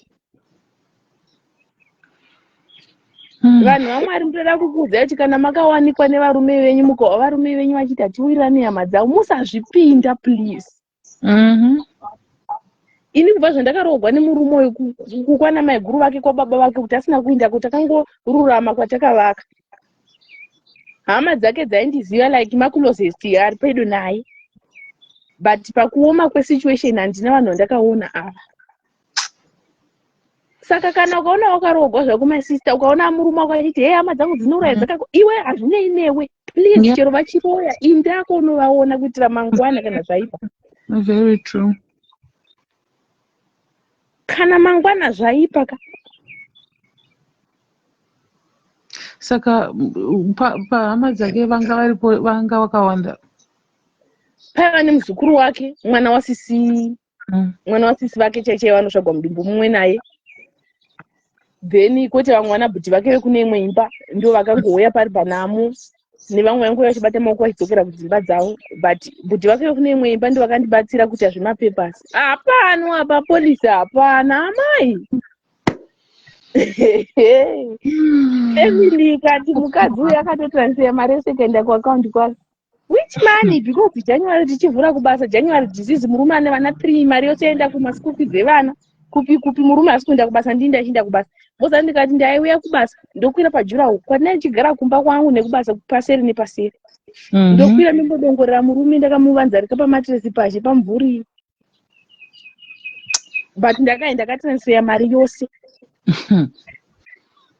Yes. Mai mwana ndakauya ndikashanda day and night. Mazvo. Tasiya murume kuchipatara. Apa mari kuchipatara inenge ichiwedzerawo. Bhiri rinokwira, handi hamuna polisi, hamuna kurongeka, munhu wese kupolisi, vanhu vaMwari, munhu wese kuzororo Pumlani. Zororo Pumlani, guys, please come. Ndati munhu wese kuzororo Pumlani, iniko zvino handina vanichabetsera, ndiri kuziva kuti mari yechema kana mafigwa. Ndatokuudzai, so ndakasangana nesituation iyi handina akandidetsera. Yeah. Zororo Pumlani, a little money, but ndakakosta 20,000. 20. Kutsvaka mamwe mafuneral pala yedu yekujoinidzira. Chipa. Because handi vanochaja kuti mota yakadai nemasiti akadai vanhu vakadai mari yakati inodai. Zvakaoma. Apa uri kuda kusenga family kuti inde kumba ndiri kuiwa tora mari ukadla which money yandakadla inini. Usina kana senti raunenge wakambowana. Apa mind you, pauri kunoisa murume mumochari, zvinhu zvose zvapuriziwa, hapana akaunti ichashanda. Tagozviziva. Dei takati tiri murodhi takatransfer chimari chishoma chaiva muakaunti yake. Yeah. I was 23 at that time, but ndakakura. Ndauya ndashanda, varungu vangu vakagwadziwa vakati mashandiro akuita munhu it's too much now. Apa mozati ndaiti ndakagara, so ndikangogara kana pashi, so ndakagara ndaiwa perfume yespray murume wangu ndaiwa ichisekuleta pandiri mwazvo. Smell so ndaiwa undoona soti pamwe kuti ari ndomboenda kusendo ndinogara ndakamusiya kumochari. Pakunoti ndivate manheru kudai nekuda kuti aiva chakadai pamusoro pangu ndaivhumuka. Usandikundibvadzisa. Mozati ndakatora nguva up to today. Dzimwe nguva zvinhu zvikandiomera. Hope dzinopera ndotanga kufunga. Mozati ndakademba vasikana kuti ndakamitiswa at 17. Ndapedza ndikagara 5 years. After 5 years ndowana murume apedo nekufa. But kufa inguva yaMwari, but inini peni iyoyo ka. Unozvitsanangurira ani mozati ukaudza munhu kuti munhu akafa nemusoro wanhu anoti uyepo. Yeah. Hapana usisive murume kumba uko. Because anga ari mwana upabarika, like mazvarigwa avo, saka sisi tete ava ndo vandaida kuti ndo hama yake tete. Vakundibvunza kuti mashoko okupedzisira akataura, ungataura kuti anga achitaurwa zita renyu zvotaurwa izvozvo. Yes. Ndikati ina ndachandambowa chakataura. Ungataura. Ivo vakutanga kuvhumuka, kwataifamba. Inini ndakatanga kuwa musoro, saka musoro uyu takanamatigwa. Saka ina ndakozati musoro uchaenda kwarenje yangu. Mai vangu vakasumuka pamariro, vakati ndikukumbirawo speech. Vakati ndine urombo vanhu vekunuku. Mauraya mukwasha wangu. Kama muchifunga sokuti mukwasha wangu anga asina kuroora mukutamba. Listi iyi akaroora. Ende kudenga kana kunoenda munhu neumbiro wake ndaikumbira kuti zvose nenyama yake zvese zvinde kudenga because akasara pano varoi vachawana chekubata. Mozati unonyatsa kuona kuti mashoko ekutaura emunhu ari kugwadziwa. Mai vangu vakati kunasisira chona ndimi maida mari every month mwedzi chingopera kana kuti maigara nevana vehama. Zvino mari yose iyaya $200 aikupa ndofunga maikanda mupig bank. Kama musingakandi nomowa hakuna mari yamuchawana. Vanhu vaMwari kana tichine hama dzedu ka ngatidanane nerudo gwemoyo wese. Amen. Kwete zvekunyengedza zvekuda munhu zvekunyengedza uri kudira munhu mari. mozati kana ndakanga ndiri munhu akangoti abwede ndingadai ndakamusiya muno mujonini because hama dzacho zhinji ndasingadziziva handani ndibvunza. But ndakamira neumwe wangu ndikati akaratidza chido chake aimira neni achichengeta mwana wangu achidini akanooroora vabereki vangu vakagamuchira pfuma family yangu yose ikafara saka ndikamusiya ndomusirani. Hapana kuti tavaka mozati ndikakuudza kuti imba ichakavaka takangova 2 days ndobva tatodzoka kuno kujoni. Yes. Ndakaine hama dzacho hauna mwana ipapo, you must move. Oh wow. You must pack your bags and go because you are still young and what part of it isusu tiri madzikoma tasara kati tiri vaningi tingadai tagara nhaka which nhaka yo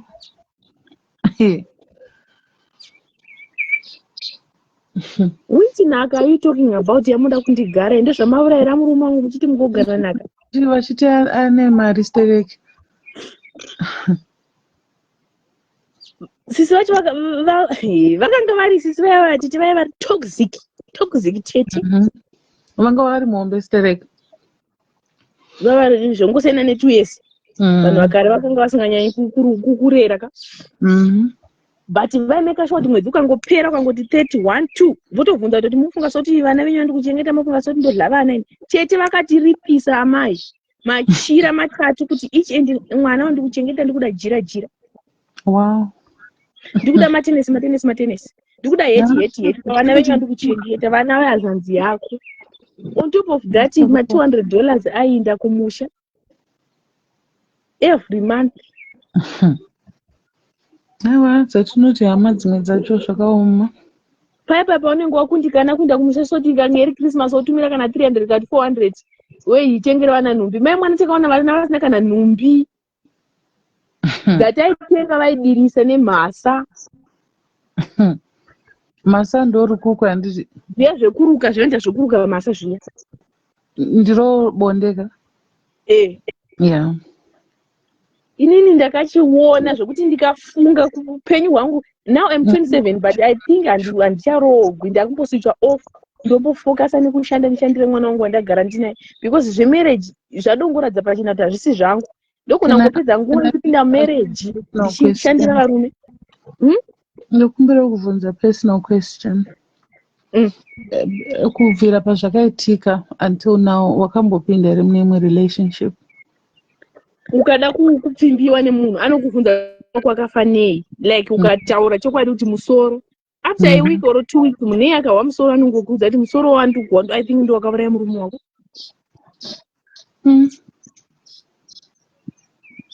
Yeah. But iwo wacho do you feel like unokwanisa even kungodanana nemunhu or you are still not ready for it and you need more counseling? As for now I think ndokunga ndikambogara 5 years maybe after 5 years maybe like I think this situation ndakapindana naye I know even after 20 years kuti haiperi but like haiperi. For me I think let me focus for now with my work, with my parents, with my daughter, and to love myself also because you end up usisina hope yekuti ini pachangu ndiri ani ndiri chini. Unopedzisira usazvidi, unopedzisira usisina rudo pachako kuzvida. That's true. Yes. So ndakamboti for now I think I try my best kuti ndimbozamawo kuti kana ukapindwa nemunhu utende but ndakaona soti hazvisi kushande. No, give yourself time, darling. Don't rush anything. Give yourself time. And thank you so much for being brave and sharing your story with us. We hope murume ashaika kudaro kuseri uko kwandaigara papari pamba pemurungu wacho naigara kuNamibia. Murungu wacho akashaika 2021 sasa angosara tichigara apo then kumwe kusaidi kwakune maloja kumwe kusaidi tichigara tichichengetedza ipapo saka vana vemurungu pakazwa kuti murume wangu washaika ngaita teki nenzvimbo vakabva vati vakutengesa. Amai ndakasara ndisina pekugara, handina murume, handina pekugara. Yes. Apa hatichina kwekuinda, basa ndinaro but mari chaiyo yekuti ndinorenda handina. Varungu vangu ndakavaudza situation iri pagiraundi, zvose zviri kuitika. Mungoziva kuti varungu kapa next door pachitengesa vanhu vachitongozviziva. Varungu vangu vakanditi don't worry, uchauya togara newe pano. Mozati vakanditi pano uchapabva kana iwe wakuda kubva. Basa rako riripo, haubhadhari rendi, unogara nesu semwana, takutokutora semwana wedu because you go through a lot. You try by your best kurapisa murume wako. Ndainavata kuchipatara muSteve Biko. Ndichivata kuti muchipatara muentrance. Why? Ndikati ndikaenda kumba because handichoti let's say pana bamunini ava vaitibetsera ugwere nemuzukuru. Muzukuru anga ari munhurume. Ndikati ndikaenda kumba soti bamunini vanoenda kuweekend kumhuri yavo. Ndikaenda kumba nemuzukuru uyu. Mangwana zvino homuka nepamwe zvikaenda ndakavata nemuzukuru. Vakaurayira murume kuti varare nemuzukuru. Chiwai zvakaita muzukuru, murume afa tahodzoka. Muzukuru aifona. Infact vanhu vakacreata group rekuti mari yechema ipinde chichichi. Saka muzukuru akasara kuita mari yose because inini varungu vakandipa mwedzi wese wokuti ndimboenda kumba ndimbonoresta. Muzukuru akasara akapukuta mari yose yechema. Apedza ukazva ndadzoka ndobva afona akati ambuya nyoti ndasingaendi kubasa. Ndikati it's fine, iwe wanga usingaendi kubasa ndikublame, thank you nekundibetsera kwawakaita. Zvinoekwa nevashoma kumira neni kurega kuenda kurobhoti chinomaketa basa zvida kuti hama yako irarama. It's fine, thank you for that. I think kukama kwangu newe kwatongoperawo but thank you nezvawakaita. Muzukuru akakondinya kufona mai mwana. Akati mbuya inyaya kuti hamuchina murume so inini tongodana. Ndikati ndikati kana ukanditarisa unofunga soti ndiri munhu ari normal here. Asazvi ndomwa mapirisi ekupenga. Sekuru wako vanga vasina kundudza kuti vanga vasina kudza ndiri mugwere wenjere. Unofunga kuti iwe ungauya pamusoro pangu inini ndoisa gotsi rangu pasi woya pamusoro iwewe. Imagine. Ndikati nozati kana ndakakutarisa muzukuru uri mwana because uri mwana wasise murume wangu. Kwandiri uri mwana, I know kuti uri munhu mukuru kwandiri but kwandiri kana ndakakutarisa uri mwana wangu. Mwana. Ndakamubhuloka muzukuru. Mukadzi wacho akaramba ari fufa. Munozati vanhukadzi, vanhu vaMwari kana muri mudzimba musazvipureza muchiona sekuti zvinhu hazvimuki zvakamira nepamwe mangwana. Mukadzi wacho akasenda akati mbuya nemama yamagakwana. Ndikati you What? You are a stupid lady. Very silly. I don't have time yekugagwanaka nemurume wako. Sorry for that. Kukai I was suspecting something. Pane rimwe zuva ramakafona mudataura nesu mukamubvunza kuti aripinda akadofunga soti mune nyaya naye. Ndikati handina nyaya naye, handivati naye. Ndikati let me tell you something. I'm done with black people now. Now kana ndakupinda mumarriage ndauda kudila nema white people not ma black. Yes girl. Ndikati black people ndakatopedza nadzo because my first marriage yakafaila. Ndakaita mwana ndi kuchikoro, second yafaila. So let me try kana ndakuda ndakumbotry nema white. Black handichadi. Ende murume wako kana ndimuona chero tikasana tiri 2 munyika ine murume wako I can't. Muzukuru unoziva kuti ini ndiri munhu anobva kuvanhu. Kana ndachibva kusiri kuvanhu murume wako haumbozvifembura chero chakaninyenga. Ndakatora mameseji ose akasenda murume wacho nemaaudio. Ndikati murume wako akataura kuti andasangana neni paloji iwe. Aidasangana neni paloji achitei paloji. Kukadema makatenda mbuya then makandifonera takasangana ndikati kana hama dzikauzviwa nenyika inoti ndakambovatiwa neni akasandibhadhara ndosaka zvabuda. Ndikati unofunga soti ndopenga inini handina time yekufamba ndichienda kuloji. Ndinokosta more than kuindiswa paloji. That's why nditi kuti iko zvino ndakuweta kuenda kuvachena noti kuvatema.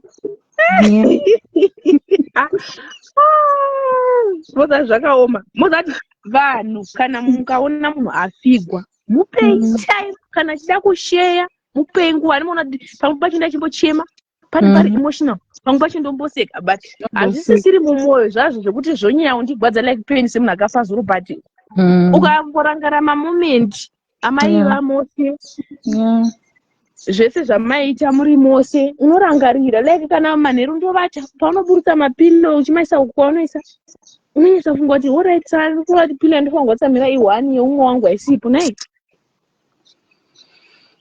Ndo paunotanga kumborangarira, but like it's not much kuti zvichiri kunyanya kundichemedza zvazvo, asi kuti kana ukaramuka tanga kuzvitaura so unomborangara kuti yeshi.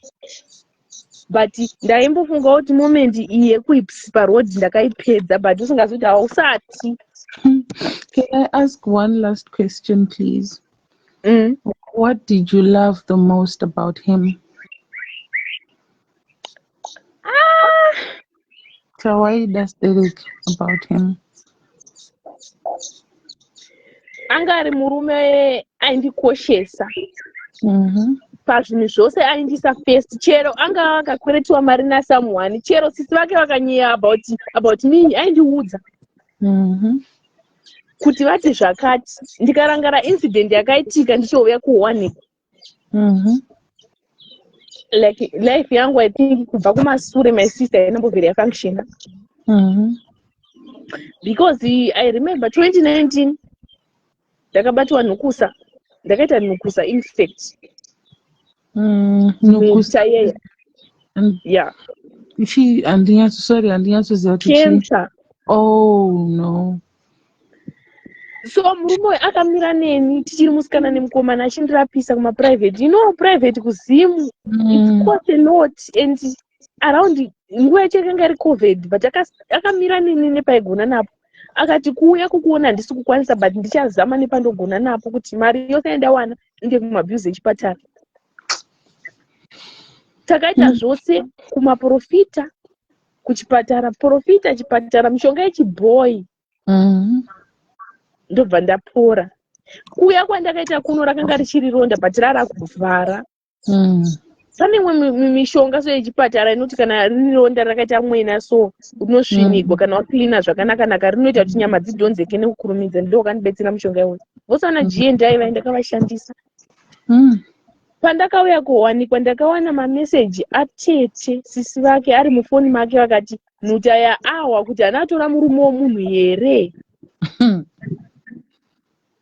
Yes. Murume wangu akapindura akati munhu wose anongogwara nenguva yaMwari, chero indogona kukwanisa kungogwara chero nguva. Mameseji ose avaitaura kubva patakatangira kugwara kwangu kwenhusa ikoko, vaitaura zvese. Tete vacho sisi vacho vakati zvino achazvara vana rini, because atova scraper. Wow. Murume wangu akati handina basa nekuzvara because ini ndine vana, iye ane mwana, tichangogarisana kana condition yawo haichakwanisi kuzvara. Kuka iwo wakakanganisa kuinda muchiri musikana nemukomana kunoonekwa pamberi pevabereki vake, wakazvitirei? Murume wangu akapindura akati ndakazama kuti aone kuti I'm a matured man, ndinomuda nemoyo wose, ende iye etine age yake yakaita mwana ari muduku dini, saka haangofanira kuita zvinhu zvechivandi. Murume wangu akauya akagara apa, mai vangu nababa vangu apa, avhizita pekundiona, akaonekwa nevabereki vangu, akataura chokwadi chose pamberi pevabereki vangu. But sisi vake vakazama kumublema, vakadini. Saka zvose chero hama dzaiti dzikataura zvakaipa zvese aindiudza. Mozati umwe munhu agona kuuya achikudza asingazoti zviri kukubata. But aidurura zvese. Chero kushanda kwandaita ndichiri mumereji uko, ndakatanga inini ndichiuya kuno kuJoni, ndangoti ndisvika sanhasi kwera mangwana ndichiwana basa. Iro randiri kushanda nhasi, iro from 2019 till today ndo randiri kushanda. Basa rangu ndinogadzira maflowers anoikwa pamakuva,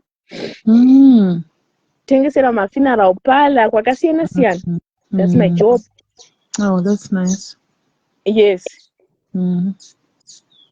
Sisi vake vakanga vasingazoni ndinoshanda, vakatoshamisika maruva vakaona.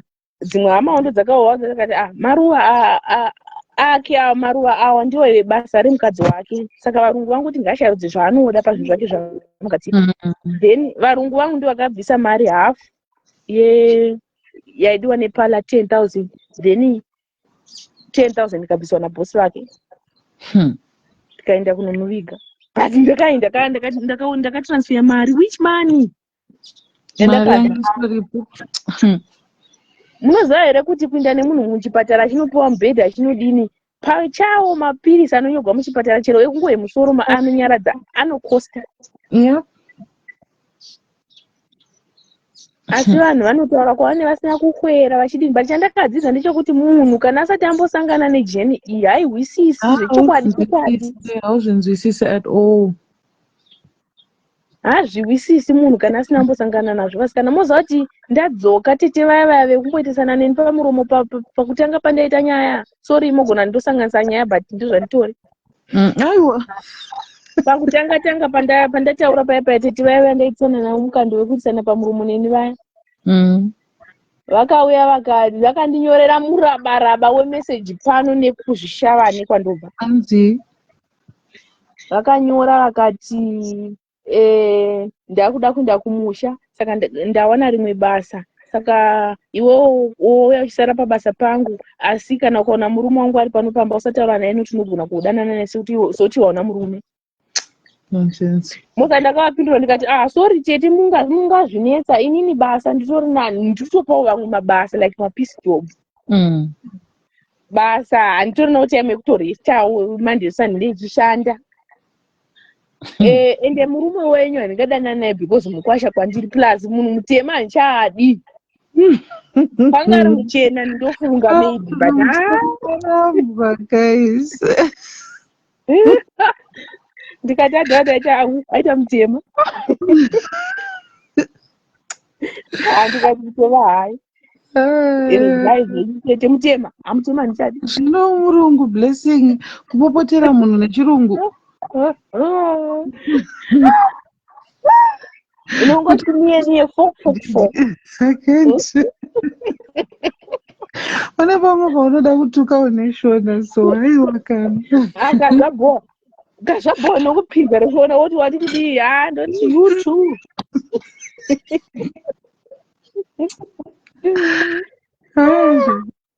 Mai mwana imagine uri kuti uranisira basa rako remurungu wako mwashandira kuti ukabva kuzimu wauya kuholiday kuona murume wako wane basa rako basa rako it's fine zvaiva zvati right but kundichindiyorera mirabaraba iyo. Exactly.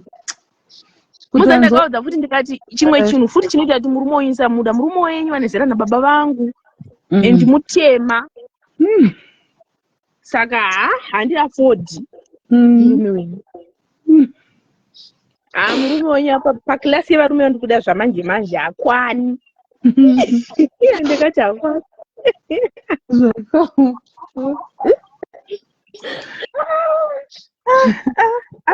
Muza ndakagara ndikati nemi kufigwa saka inotori mhosva. Itori mhosva.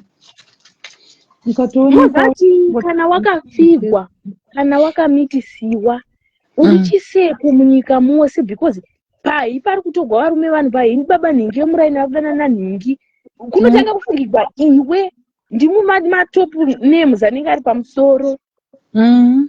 Hanzi naSparkle, at least you have moments dzekuseka in your pain. Murungu manje. Yes. Ende murume wangu malast words ake akataura akati kumuzukuru wake mukadzi wangu agagwinaka kubva paari zvezvizvi kakada kupinda marriage yake inofanirwa kuenda straight to a white man. Ndozvanodiseva. Not a black no. Vatema havana love. Varume vatema love vanayo chaiko but my sister let me tell you like this. Ndakanyengwa nemutema ne.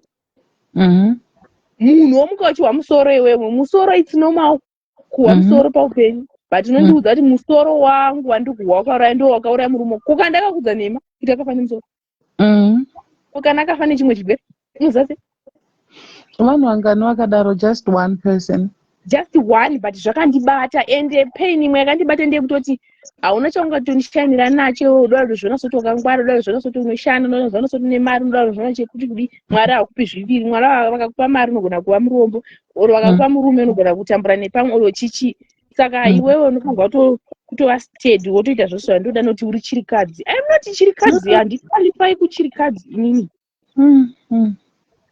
Ndofunga mamai edu mazera namai vedu. Yeah, I know I'm a widow, but I'm not in that group. I'm still working for myself. I spoil myself. I try to do zvose zvandokwanisa, zvandoda ndinokwanisa kuzviita. So ndakati kuti ndiudzewo mashoko awa nemunhuwo zvake ka.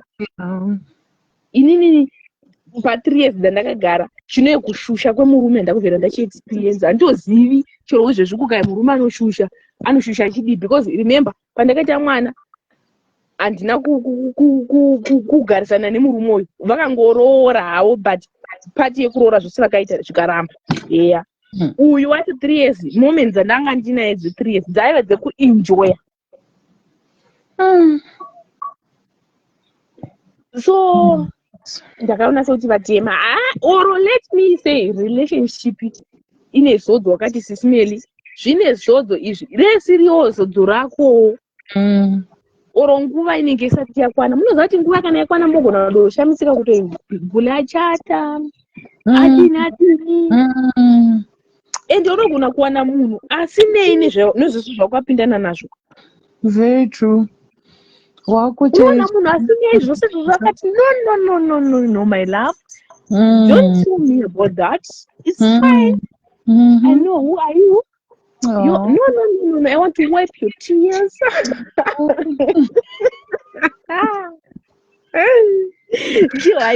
Wavayati kuvarungu vangu muzati chii? Inini munondoda zvingabudi-budi. Ndikabuda gate nditanga kufunga moment yandaifamba mustreet ndine murume wangu tichienda kushop, tichienda out kunoda chididi. So imimi ndimi mune mabhururu enyu, mafriends enyu varungu. Saka kamune umwe wasina munhu, do me a favor guys.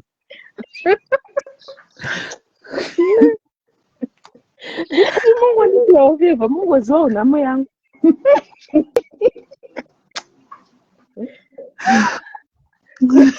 Mozati said part of it, murume wa bosi wangu magogo wangu epano akawafigwa nemurume. Mozati akandidana akati blessing ndiwe wakambopinda jeni, ndikumbira kuti undiudze kuti iwewe zvakapera sei mauri.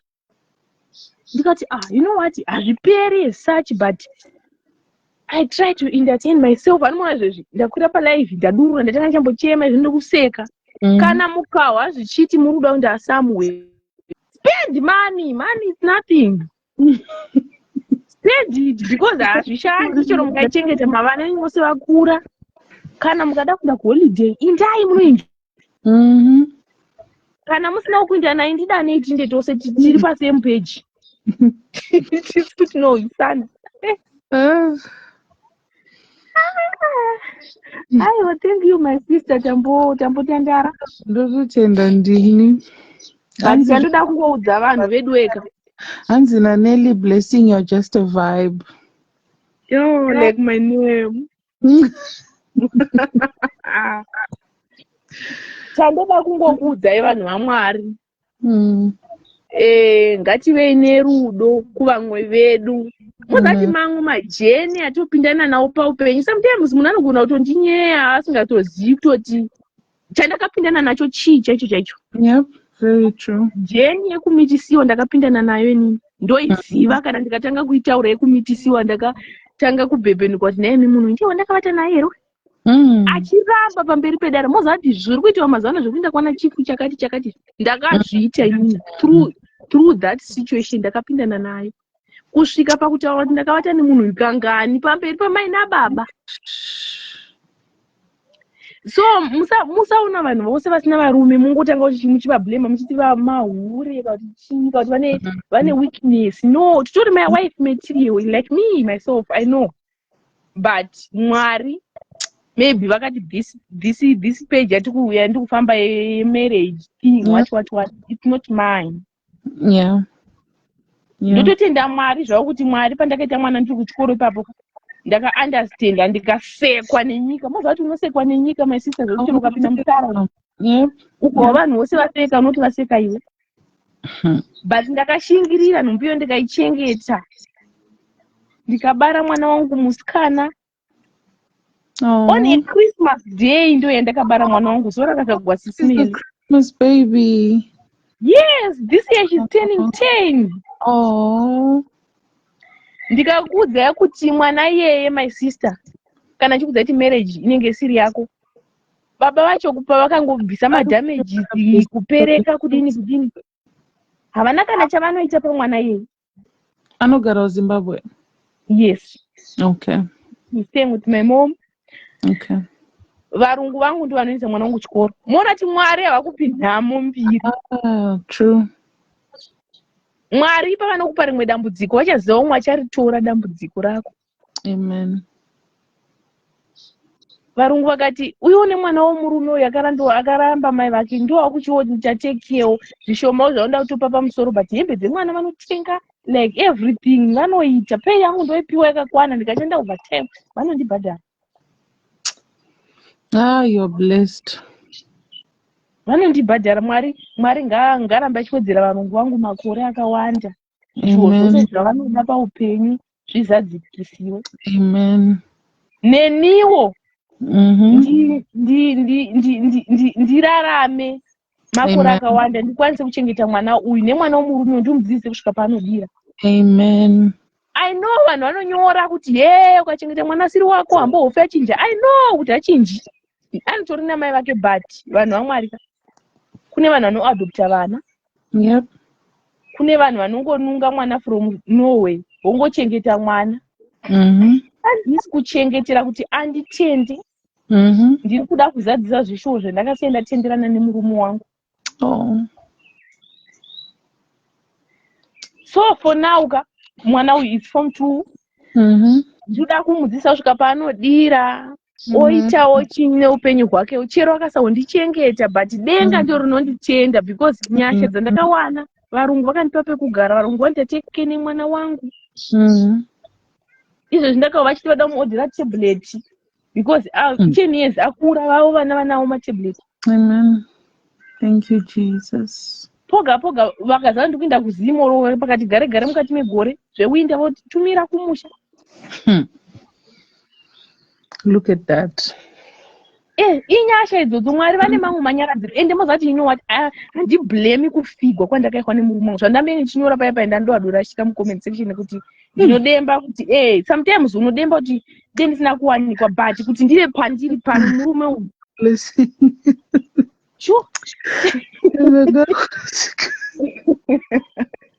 Chokwadi kuti ndive pano pandiri vakoma this man kana ndandisina kusangana nemurume uyu varungu vanengadai ndivaziva sei. Ndingadai ndisingavazivi upenyu hwekugara nemurungu hwekuona murungu ndakatanga kuziva ndiri ndau yamunomujoni. Moziva kuti aripo here umwe munhu anongouya mulife mako kuti uyambuke. Ungoyambuka so ungowana kubata uinde pane imwe level. Ende chandakazviudza chero kukai pasi pano vanhu vamwada kunyaradza vose vakafigwa nemwana ende chichi. At the end ndichakuudzai zvinofadza panyaya. Chimwe nechimwe chine nguva yacho ichakatarirwa naMwari. Chero ukada kutiza zviya zvaina sister vangu vaya mai vangu vanondinyaradza vachiti waida kuti zvitigwani. Chero mai vangu ndo mashoko vanondiudza kuti waida kuti zvitigwani mwana wangu. Ende moziva kuti kana ukapinda musituation unofanirwa kutaura. Murungu wangu ari paseri apa anodongosha kuti blessing anoziva kuti ndikugara ndiri pafoni. Chimwe nechimwe chinoitika paupenyu unofanirwa kuziva kuti hausi watanga nacho. Each and every situation inoitika paupenyu, each and every moment ingava hard moment, nice moment, ine season yayo paupenyu. Season yani izvo zvitiri mukupisa kuno kuAfrica. Chimwe nechimwe chinodarika. No situation is permanent. Mai vangu vakandinyorera izvozvo vakati no situation is permanent. Izvo zvipa status yawo ipaprofile vakanyora kuti zvikasaitirwa ini zvingaitigwa ani. Kana ukabvunza kuti waida kuti ana afigwe nemurume unotendekana? Hapana.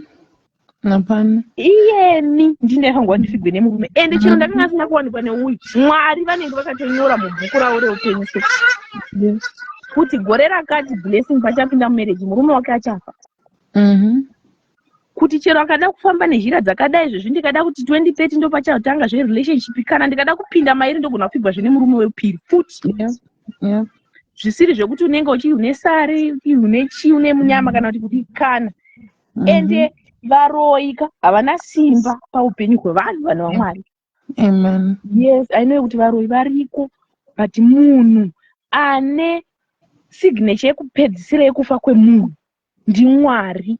Yes. Chero ukandiroya nenhukusa, chero ukandiroya nemusoro, chero ukandisa chitsinga chiposwa, ane signature yekuti Blessing upenyu hwake mweya wako wakupera ndiMwari. My God. Yep. Mwari kana vasati vasignature mai mwana ndakagara panhoo 3 months ndivete pasi. Mozati ndakasvika moment yekuvata kusvika chifuva chogwadze. But Mwari vakati mwana wangu nguva yangu yako haisati yakwana. Ndakararama. Mozati nhukusa yangu payakanga iri pamusoro pemagadzikwa pabhoni yemusana. But ndakararama, I'm still alive. Ndichiri pano, I'm a living testimony. Oh yes you are.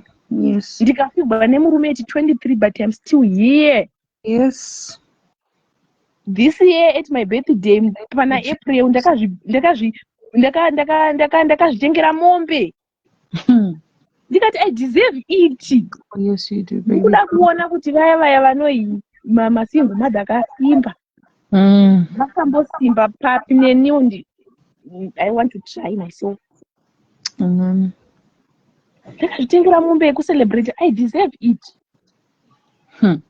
Ndikati this cow handiurai but ndikuda kungoti poga pabirthday rangu iko zvino mombe. Handikatimira. Poga pabirthday mombe. I love that. So dambudziko roga rinoitika paupenyu. Chero ungatambura sei, chero ungashawa basa, chero ungaita makore uchitambura mberi kuvanhu vaMwari. Yes. Chimwe nechimwe chine nguva yacho. Yeah. Hakuna nguva isingapfuuri. Ingagwadza zvayo. Ndakati ndakanga ndiri panhamo dzemurume wangu but now handisisipo. Kofini rakatokuzigwa handicharioni mumeso mangu but vision ndio iri kungouya here and there but kuchema kwemusi wenhamo nhasi kwakati kusiyana, kuchema kuviri kwatosiyana. Yeah. Kwanhasi ndekwemamoments atakafamba tose mujeni yeupenyu. Yeah. Ende vanhu vaMwari try by your best kuti kana une mudiwa ida mumwana wavamwene.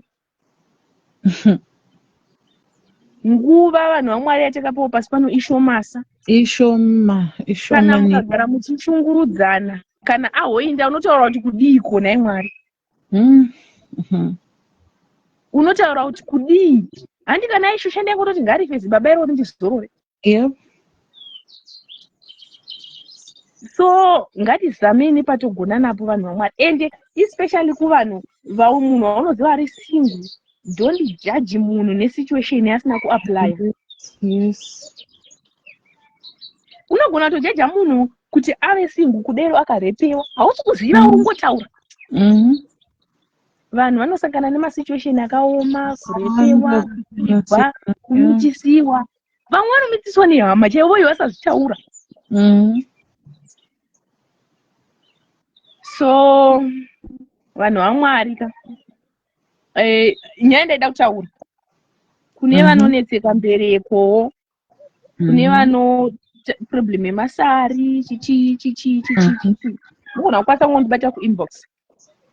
I'm not marketing but my mom vanouchika. Oh. That's nice. Vari kuZimbabwe? Yes. Vanobhadharisa? Let's say pakubetsera kwaunenge waita iwe sekubetserwa dambudziko wane makore usina mwana unoona nekutenda kwako kwaone kunobva pamoyo. Saka unozotenda haubhadhari initially unozoenda wakunotenda ndizvo? like pekutanga like vanobetsera nechibhuyani vanogona kuti tsamiti what but mai vangu vanobetsera anda zviri zvechechi. Okay. Yes, but pane zvinhu zvinogona kudiwa unogona kuiparudiwa mukaka you must buy because uchavabetsera pakugeza maziso vapedza kubetserana newe. Vanocheka masari, vanochinja ruoko, chinja ruoko vakomana ozoita musikana. Yes. Yeah. All right. Ndopandakati naye Mwari mai vangu vakapiwa basa rekubetsera vanhu kudai wavo mwana chete zvake zviri kuramba ndopanoona kuti n'anga yezvirapi masikana vanhu vaMwari. Haizvirapi at all. Haizvirapi n'anga. So ndangoti ndingoshare story yangu but yo thank you people so are much. going through a lot but Zvakanyanyisa. inini zvangu I'm not regretting nezvose zvakaitika. Ndikutorarama upenyu hwandakasigwa nemumwe wangu. Chero family yakandidzinga pamusha simba mukaka rinodzinira rimwe. Musha wacho vachisara vakaiteiko nawo. Pano. Hana yava herovi here kupinda mumusha usina kuvaka. Imba yausina kuvaka. Muzati family yoyo yakati murume afa. Hainamboita nguva ndobva yavakira guva uchichi. Havana kana kundidana. Ndakati ndakavata my sister. Ndakaita sendinorota murume wangu achiti muka uone paTV pane zvandiri kuda kukuratidza. Vachiita zvekuvakira guva kudini. Guva iroro rakadzirikira. Rakati bhodlo.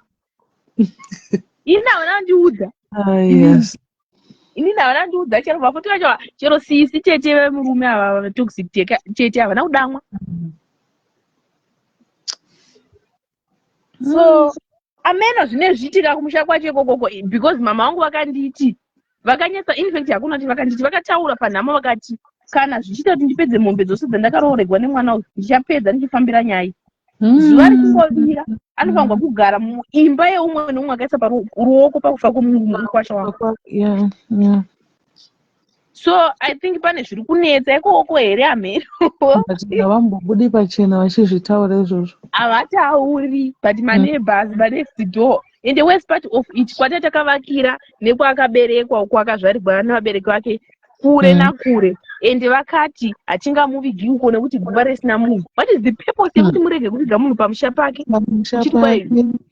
kuve kusina munhu? Vari kuridiwo naye radhirikira vakamuviga asingadi eda kumba kwake.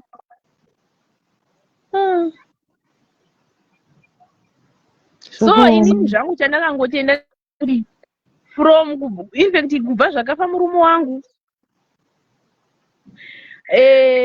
handina zara ndomurota. I thank God for that. Handimuroti. Chakaparadzana muzvakanaka. Hama dzacho dzichapedzerana naye. Ani ndo anoziva kuti mutupo wacho unodetembewa sei ndo werudzi rwekwake ka. Ini handina chakaipa chandakaita naye. Yes. Kwai kudzingire kwai hauna mwana mozati kudzingwa kwandakaya handizvari. Mozati vanhu vanochera kwasina kukwira kune murume anokuroora agosafembura secret yako. Vaifunga sokuti inini handina mwana paupenyu. Vasingazvi ndiye mwana. Because vakadomboti ndawanikwa kudero vaitombotaura vachitoti kosei asiri kuzvara asi ngomwe chichingazvare kudini. Mozati ndombotenda Mwari neimwe nguva. Ende ndombototenda murume wangu aida kuti tanga wambopora wasimba nhurusa yawakawai. Ndingadai zvezvi ndakasiwa nemwana mucheche. Mwana vava 2. Apa unenge uda kupinda mumereji wakutaura ndine 2 vasikana izvi. Saka Mwari vaitoziva kutoti munhu uchava naye kunguva fupi. Yeah.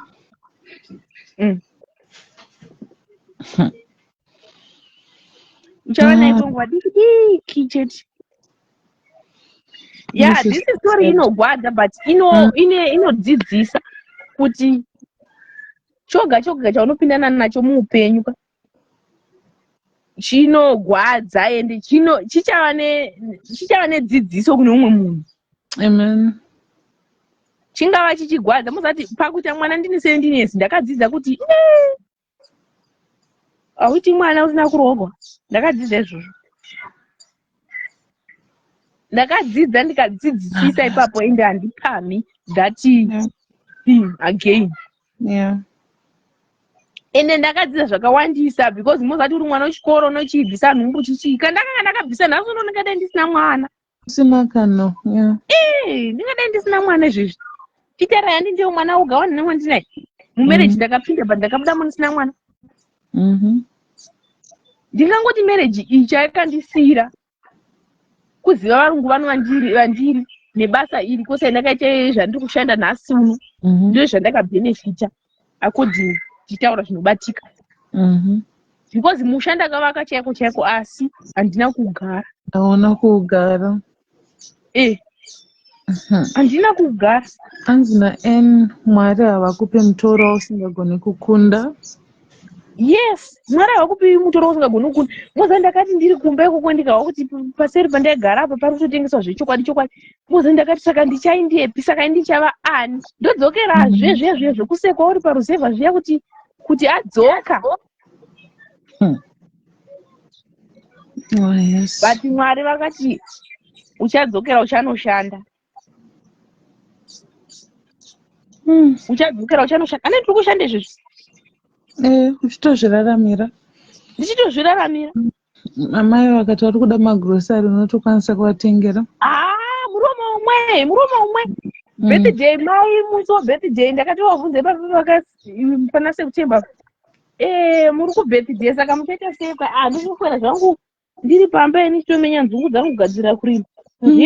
Kana zvamukwera muchida. Ndikati zvakaoma saka ndande mari megona ngotenga drinka nachichichi. Maskat $200 ndavasendera. Ndikati maiona mari ukaendei. Ukaenda iona ndei. Ndikati ndeye birthday renyu. Mukwasha wenyu akanga akakujaidza kuti musi webirthday tunoenda kwakati. Musi wechakati. Saka ndiri kuda kudzima maronda enyu. I know kuti pane zvaihwa nemurume wangu zvishoma but I want to try my best kuti handisi kuda kuwa kuti mari iyo yatenga munyu mumba. Kana kuti shuga yapera kana kuti kirimora yapera. No, haikwani izvozvo mari iyoyo. Ndeyenyu yekuita chinhu chiri pamwoyo penyu. Kana muchida kuenda kunodya kurestaurant, mukwira muenda kutauni, munodya mamoda, mubhadhara bhiri moga. You deserve it, my mom. Oh, yes, mai vangu vakabata ugwa hweronda rangu inini ndaita kenza ipapo rahodhuka rakaita semota. Mai mwana moza kuti ronda rinonuwa simewe ronda but mai vangu vakamira nini. Vaiti vakada kuchiso vaibuda pashi unochemera pashi. Pandaiona kuti ndikada kuchemera mumba zvino iwe muridzi wougwere unoita sei. Mozati ndakasvika here kuti vanhu vanouya vachikuona paugwere kuti mangwana akamugari mupenyu ndiMwari. Pandakaenda kumba last year ndikaendati ndikasangana nemunhu muroad so ndikada kumhorosa ngoti zvezvo ngoti munhu anonga kuti muri sei zvezvo ngoti amhorosewa but atikangamwa kuti ndiani. Handichatozikwamu kuti ndiye bhule uya wachaisiva. Another thing, usashora munhu because hauzivi ramangwana rake. Vanhu hakuna munhu asina kwekuinda but nguva yekuinda inenge isati yasvika. Muza ndakairarama life yekuti unoenda kugarden kunodiridza neshoka muna Juni. Usina shangu. Usina bhutsu apachando. Ukagumbugwa mozati unowa moyo uchindakura kuti tono moyo. But nhasi unoti varungu vakanotengawo dzavo vanonotengawo dzavoko. God is merciful. Ni Mwari vakandinyaradza ini. Mwari zvavo. Handizvi kuti ndingavatenga nei. Amen. Mwari havapi mutoro wausingagoni kutakura. Amen. Ende chandoziva ndechekuti chero ukapinda musituation yakaita sei haurambi uchichema kusvikira kudii. Hauchemi upenyu hwose wako. Uchava nerimwe zuva ravachakunyaradza, ende Mwari vanochandinyaradza, vanogona kunyaradza pamwana wangu musikana. Mwari hava kuti nhamo mbiri. Ende choga choga chinoitika paupenyu chakatotagwa naMwari musi wokuzvarwa kwako. Zvese zvototagwa naMwari, ichi uchagodai ugodai. Saka haungakwanisi kugurira kugurira nzira kuti handisi kuda kuenda neiyi inotenderera kuenda neiyi. No, each situation inoenda palife. Yes, unofanirwa kuti ungofesana nayo. Unofanirwa kuti ungofesana nayo. Inini I'm not blaming myself kuti ndakagodai ndikadii ndisina kudii. Kana akanga asiri murume uyu ndingadai ndisiri pano nhasi, ndingadai ndisingagoni kutaura nevari kune chirungu ini. Basa randinoita rinonotengesera mafuneral parlour randogadzira. Kana ndakanga ndisina kusangana nemurume uyu zvandakadzidzira ndingadai ndizvizivirepi inini ndaigara kuzvishawani kwedu kwandegara. From zvishawani tungundu, murume uyu ndekwangundu asi umuloka wameduka. Inini ndichikura ndakaita mwana pamu ndakati handidi kuwanikwa nemunhu wepedo. Ndoda kunowanikwa kune vanhu vasingazivi nyaya yakambosangana neni paupenyu. So from now ndichibva ipo pano kanda kuwanikwa white wedding nemurungu. Musi watechipopotera nende ndichipinda Shona. Iye achipinda Afrikaans or deep English. From your mouth straight to God's ears. Mwari vachizviwa here. Vanenge vachinzwa. Mozati kubva pandakaita mwana pachipapo ndikahopedza kuenda chikoro ndikadini ndikagara pamba ndapedza zvekuenda chikoro. Vabereki vangu baba vangu vaigara vachiti mwanangu basa ucharwana. Sara uchitaura ndikuya 2 minutes. All right. Okay. Comment section. Baba vangu vaigara vachindiudza kuti mwanangu basa ucharwana. Rega kuzvipa pressure kuti vamwe vari kutoshanda vagoenda kuna naHarare kupi kutonoshanda vari kuzvitengera nhumbi dzavo. Iwe nguva yako haisati yakwana. Ndikakuudzai kuti kubva paupenyu hwangu kutanga kushanda. Ndakatanga kushanda muno muJoni, muno ndauya muno muJoni. Ndichishandira murungu wandinaye nhasi. So chimwe nechimwe kwayo for a 27-year-old, sure you have been through a lot and God has been made you wise in process. Yes. I think Mwari vakandipa dambudziko iri ndicharikwanisa kurihendila. Vaitoziva kuti hana yangu, moyo wangu uchagwadziwa kukwanisa kunyarara. Zvinoda kuti ukwanisa kutonyaradzawo munhu anenge apindana nedambudziko kuti vanhu vaMwari nyararai zvinoitika. Hakuna nguva isingapfuuri. Chimwe nechimwe chinoitika paupenyu chinenge chakatotagwa naMwari. Chero ukada kudii, chero ukada kuzama kudii zvako.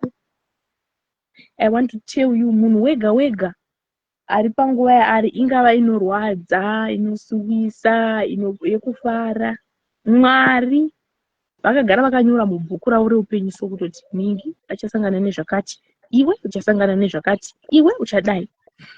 Amen.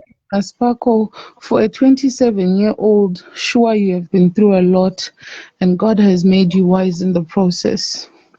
Yes. Amen. Mwari vanonyaradza. And chandakadzidza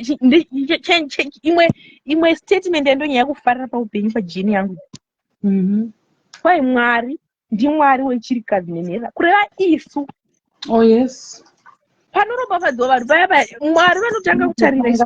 Amen. Tisu tiri padenga tisu tisina vanotishavira. I love that. Tisu tisina vanotishavira isusu. Amen. Ndikakuudzai kuti zvinhu ndikada kungoita soti ngofungisa kuti yes mwana izvozvi school fees kuchikoro yakwira ye mwana wemurume kuri kudiwa zvakati ndikada kutanga kufunga unodiwa murungu udouya nelist kune makastoma ekwakati kwakati aonawo something zvawakagadzira from kwakati tine new order kutoshanda overtime yatopinda. Amen. Paipa ndaida kukavha potokavhika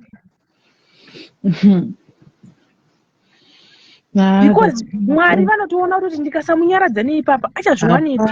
Achamunyaradza. True. Achazviwanepi kuti urambe uchingoti varungu vari kuchengetera umwe woti zve. Azvi Mwari vanotori nepamanyaradziro vanoita. Manyaradziro vanoita hadi izvozvi kuti kuzama kuti mai vakaita birthday baba vakaita birthday ndikuzama kuvanyaradza nezvavaitigwa nemukwasha wavo. Vangaonawo musiyano wekuti mari iyi yasendiwa through Stella Bule but amount hainyanyi kusiyana zvaipa pane zvaita mukwasha wavo. Aipapo I try my best. Vanoona kuti mwana wedu unozama. Moziva kuti vamwe vemazera angu 27 iyo ino murume afa ndingadai ndakavhura hombe ndakavhara but I tell myself I must take my time because kana wasangana nezvakadai vachauya vakaita bhararira kuita semapete kudai zvokuti wega unokona kuwisisa kuti chii chiri kuda kuitika. Vanobhilivhisa nevasingabhilivhisi but ini ndakazviudza kuti murume no moza ndakazviudza kuti ndakaenjoya marriage at a short period of time even in relationship because from 2018 kusvika 2020 ndakauya kuurogwa ndakanga ndichingodana nemurume wangu akaodhora so handina mutactic wandingada kuudziwa nemunhu from Norway apinde zvati blame apa chichi handina mutactic wanga ndivhara nawo kuti murume anobhilivhisa sei no handivhunduki mutsindo webeti no ngazviti kuti beti rafambapo ndovhunduka no. Kune vamwe vedu vemaeji edu vakabva kumusha vakauya basa rikaramba waona munhu wokudana naye kunouwa kunoti asihlalisane me I can't kwani pane izvozvo ini ndinorangarira nhamo yangu ndikadaro kuti asihlalisane ini ndakasigwa trailer yemwana wemurume baba vavandifisa asihlalisane vangazviwisisa here kuti blessing ane mwana wemurume anochengeta anoti iwe mai vake vapenyu unopenga ende varume vari kumazuva ano vanokubhilivhisa zvokuti vanokuti bhebi rega kushanda weatigaritisa wotosiya basa. Very true. Anenge achita akubate brain akubata brain uchatambura ugodemba Kingsley zvaro drink reKingsley riya norishuwa ukamwa drink unoti vagoni zvavo vanorarama upenyu. So each and every situation yachapindana nayo paupenyu vanhu vamwari take your time to choose. Yes. Pozati ndakamboenda vamwe vangu kuti mizera renyu iri mungadai makadovhura hombe ndikati which hombe? I'm not young. I'm young by my age but brain wise yakatomachiwa kare. Exactly. Brain yakamachiwa kare savakoma kare ndakakura kudhara inini 17 pandakaita mwana ndiri kuchikoro ndipandakadokura papo because kana ndakanga ndisina kukura murume wandakausangana naye after 5 years 4 years handiti ndingadaenda ndakadoita vamwe vana 2 pakati pamakore apo kana ndakanga ndiri nzenza chaichaiwo let me use that word I know kuti rinobaya but rinodiseva kupinda ndingadai ndakatoita mwana ndakadodii chinoitika paupenyu rega kuti vanhu varambe vachidzidza chakaipa especially chakaipa pauri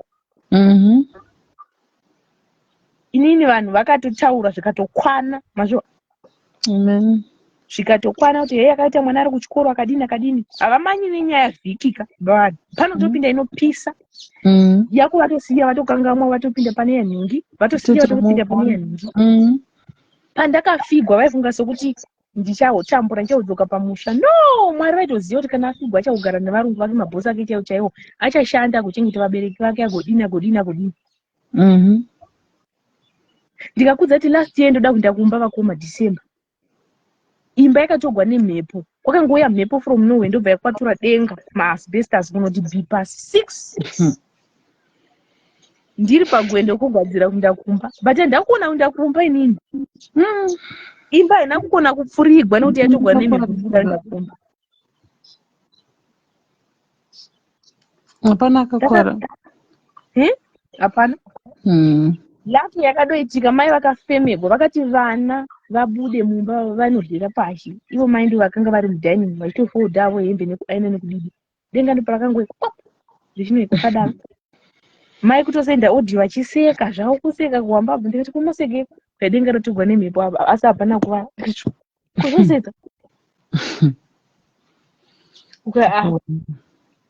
zvodosedza zvinoti hapana kuvara kana anga ari satani hapana kuvara satani hana chawana ndikati orit saka chibvunzai shamwari yenyu iri kutauni vamwe mai vatonamata vari kutauni vatarise kuti mazen'e saizi yakati iri kuita mari kana mai mari yacho unenge wawanepi because iwewe yes I have siblings takazvagwa tiri 3 and the worst part of it pakuzvagwa tiri 3 kwedu mumba medu ndine mwana musikana 1 ndiri wechi2 then koita shanzi yangu nonditeverera ekupesira okay yes ndobva mai vadoti handichimbokuti mari ndichikudza kuti kudidi zvimari ndibetsere zvimukandokando zvangu kwati wana mari saka mari mazen'e uri kuvarepi ndikati aiwa musandibvunza izvozvo ini ndiri kubasa ndogona kukwereta kuvarungu vanongasoti zvanotaura zvino ndikati zvoita zvokona nei handi proof ndinayo denga ratogwa nemhepo atoro foto iyi pane pavangaramba plus varungu ava ndakapiwa naMwari honestly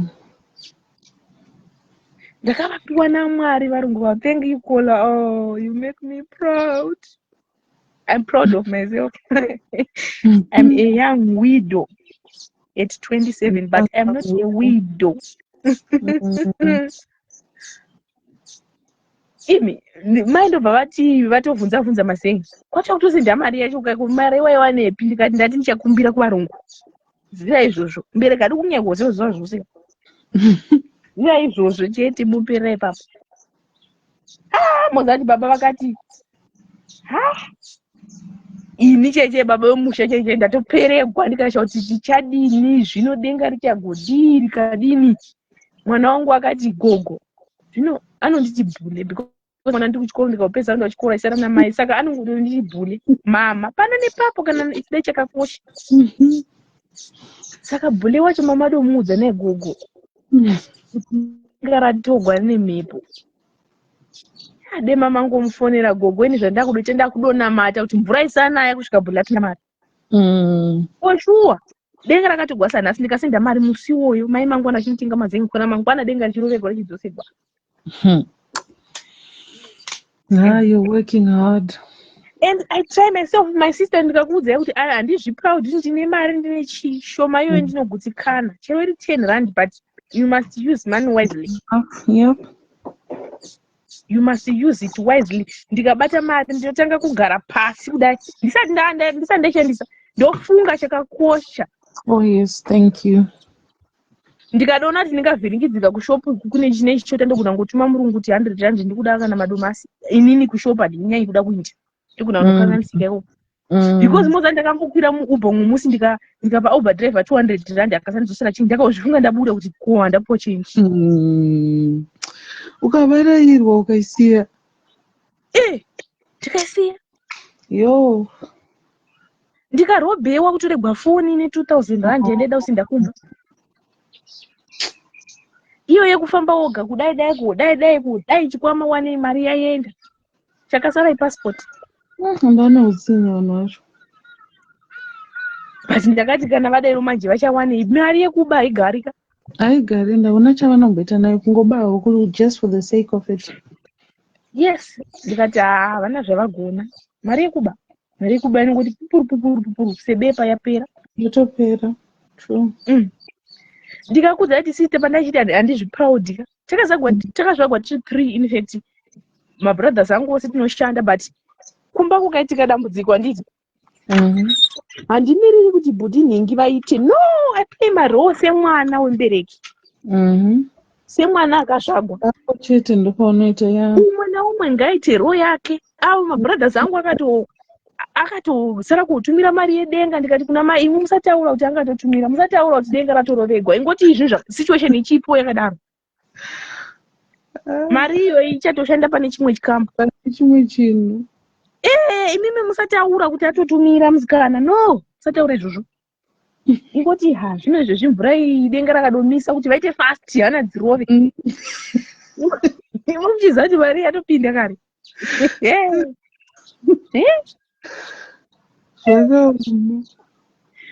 Vakada kuita kuti vanhu zvavo mai vangu dai vokwira zvavo vonotenga voda kuti zvinhu zviri kudhura mazano upenyu guru kuoma mwananga zvinhu zvavo dai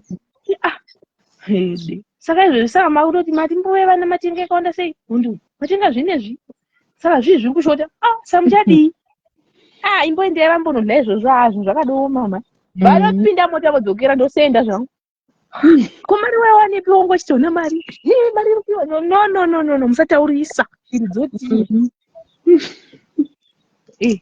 musataurisa handi mati kune mahewe vana ari kushota tipingai mahewe vana vangu mahewe mwana wangu otambura hewe ndichishanda kujoni oita sekuti mai vakaenda kujoni kunoiti asihlalisani no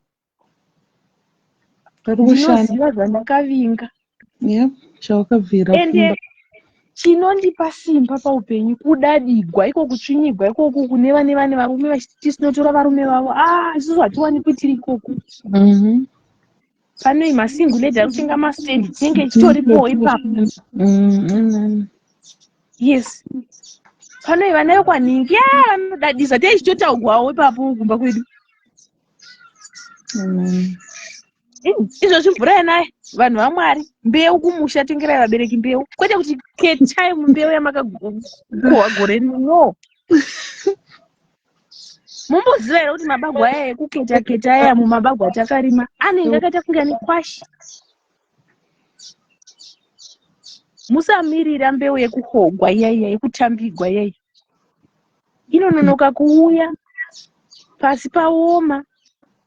Try by your best chero teji zvayo vongosanganisawo neimwe yavanayo vodzvara mumbozviva here kuti vabereki kana mvura yona yekudai denga rodai gore ropera kudai vanostreseka kuti zvino izvezvi kurima kuya kwasvika mbeu hatina chakati hatina izvezvizvi ende muzati zhara imwe inoita vabereki vedu kumusha let me teach you about this zhara inotanga ipapa mvura ichinaya kunoti digi papa vabereki vasina mbeu kana vakasadzvara nenguva kadzvara vamwe kutosara because mvura yemakore ano haizikamwe manero ayo vatanga kudzvara vanogona kubuda vapedzisira kudzvara vanogona kubuda vadzvara pakati vanogona kubuda so ingotiwo vangofambiranawo nevamwe vangoita zvinoita panguva iyoyo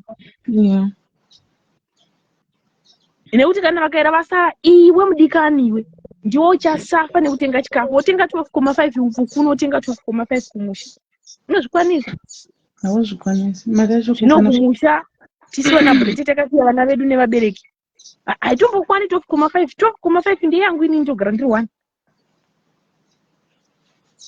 unobika sadza here and there but kumusha 2 buckets pamwe dzisingatovasavhaivhi iwo nevazukuru vavo pamusha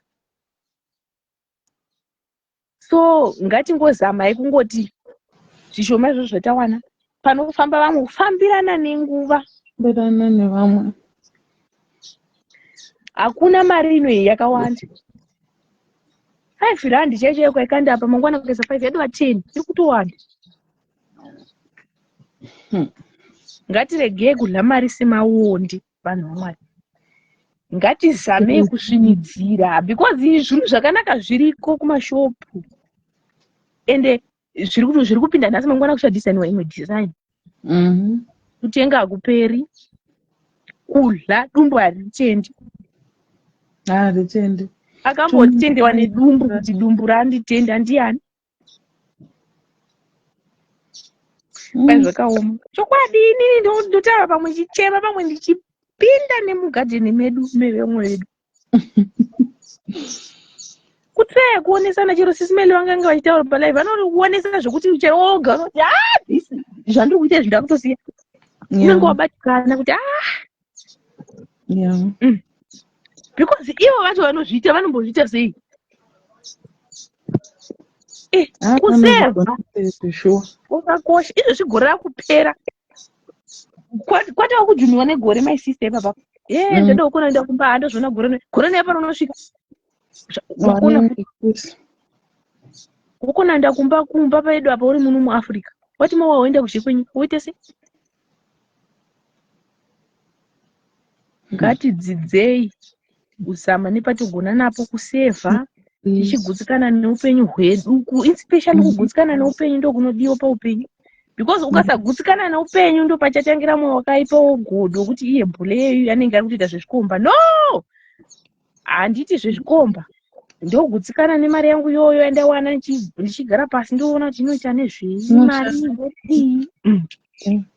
ndoishandisa sei ndisati ndambomanya kubuda gedhi. Ndisati ndambomanya kubuda gedhi ndotanga ndadombodzeya ndoga so kuti ndoita sei.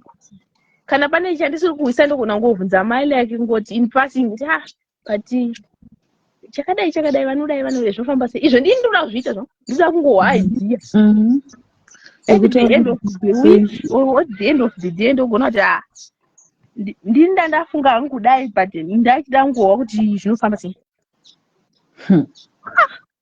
Muzati vamwe vanhu vakadombofunga vakambototaura kusvika pafunga kuti matengera kuti amombe asinge akauraya murume. No, ndisi ndakamuuraya avashaya chekutaura, but ndiri kugutsikana kuti why murume akashayika akafa nenguva yake ndikasisiwa pfuma nehama dzemurume. Ndiri kuda kushandisa simba rangu, ndishandisa tsumono yesimba mukaka hariperi. So ndikuda kubhiudha upenyu hwangu nemwana. Handi uko ndakasienda bhiudha upenyu uko ndikasisiwa. Ndikadzoka kumba kwedu ndisina chandinacho, ndikadzoka nendiro nemapoto ndozvandakabhenefita ikoko nebasa iri randinaro nhasi nepekugara. Ndikagutsikana nezvanine kutsvinyigwa kwandakaika. Mozati kutsvinyigwa kudadigwa kunopa shungu. Rega vanhu vakudadire vanhu. Kutaugwa kuurayi. Sticks and stones. Yes. Chinodiwa paya pakutaugwa pakunyombewa paya kubata mashoko avataura acho anonyanya kugwadza, wochimadhirafta pasi, wochimadzeya soko, wochimabereka kumusana uko kuti vari kumasure vaone vaverenge ndozvavataura. Iwe wochishanda nezvavataura zviya kuti vari kuti vasina varume ndivanotora varume vanhu voratidza tisisu. Alright, maeji awo akadai akasangana nematambudziko akadai akafuma aura hatiuri. Nguva yekutobuda gedhe chaiyo handiwani. Ndikakudza ndabuda gedhe nhasi ndichidhiropiwa nemurungu wanda ndabva kupeace job, friend yemurungu wangu pano nhasi nenda kupeace job. Ndokudobudawo gedhe ndekudowa mhepo yekushe kwegedhe. Handikuzivi kushe kwegedhe but makiye gedhe ndinawo. I don't have that time yekupinda mustreet ndichiloita mustreet up and down. I don't have that time. I spend my time pafoni pangu. Kana ndisinaenda kubasa ndowacha washeni yangu ndotsvaira hembe ndorongedza ndorongonyora ndodii zuva rotovira ndiri mumba. So vanhu vaMwari inini yangu nyaya ndavhenda out. Kunyatsakuwa kuti ndarerukirwa. Muzati sometimes zvakaitika paupenyu like pane mumwe kanzela akandudza akati situation yakasangana nayo inoda kuti uiudze munhu asingaizivi. Unonyatsakuwa kuti zvino unonyatsakuwa kuti wadurura chako wangu wakaremegwa nedombo. So ndatosiya zvozvo ndaida kuita zvimaplate zvindaida usuke ndikatombosiya ndikati ndatiwana vekutaura navo because handogara ndiri wani kuno kuperi. Ndatiwana vekutotaura navo. Thank you so much. Sometimes Mulungu akauya akaona ndichichema anodosa ndizvo zvandiri kuchema. Hey, vomboinda vombonobika tii vouya nayo kofi here cappuccino yechichii vouya nayo zvouri kudeiko chii chiri kuitika asi mari yatiri kupai shoma tiwedzere mari tidiniko chii chanetsa kumba kwai kwaitikei vovhunza izvo kana unenge wangoremegwawo zvako dzimwe nguvawo vakabva kuna ende Mwari. chandakadzidza usaisa mashoko asina basa munjere dzako, mashoko anogwadzisa kana blessing zvezvipataura ataura zvinogwadza blessing notando kana ndadarika nepangu panogwadza ukaona kuti hausipada pabudise mubrain unokwanisa kurarama upenyu hwati kurarama nhasi hakudi kurarama nepressure. True. Don't be pressurized by someone. Yep. Kuti zvavo zviri kuita zvangu sei zvichiramba yeko nguva isati yasvika. Amen. Uri pajeni iyaiya yemubhuku raMwari reupenyu iyaiya yekui uchambotambura uri musizini iyoyo hausati wabuda. Yes. So naiwawa vanhu vaMwari, I think Malena, I'm 27 but ndine zvandakasangana nazvo zvakaita kuti ndikure kusvika pano pandiri nhasi. Tadzidza mai murungu maita zvenyu. Thank you. Bye. May the good Lord give you your heart's desires, my sister. Mwari ngavakusimudzire vakurangarire. Later. Thank you. Sharp sharp. Okay. Guys, tinenge tichifamba asi zvatakatakura zvizhinji zvinotiremera mwoyo medu zvizhinji. Ndagarisisisa hapana pandagarisa muridzi weakaunti handisi kutoziva kuti amboona here kuti ndiri live ndichitamba paakaunti pake, so ndagarisa. Thank you so much for your support. Thank you so much kune vaita vava Edwa. Thank you so much kune vese vanga vachikomenta.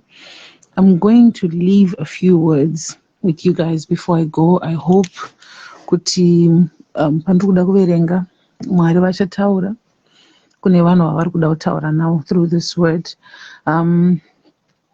It's one of my all-time favorite verses, but Mwari varamba vachindipa that verse, so I'm just going to say it out for someone who needs it. Ndichaverenga pana Psalms Mapisarema 116 kubva pa verse 1. So that's Psalms 115 from verse 1.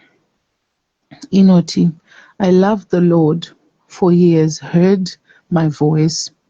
He heard my cry for mercy. Because he turned his ear to me, I will call on him as long as I live.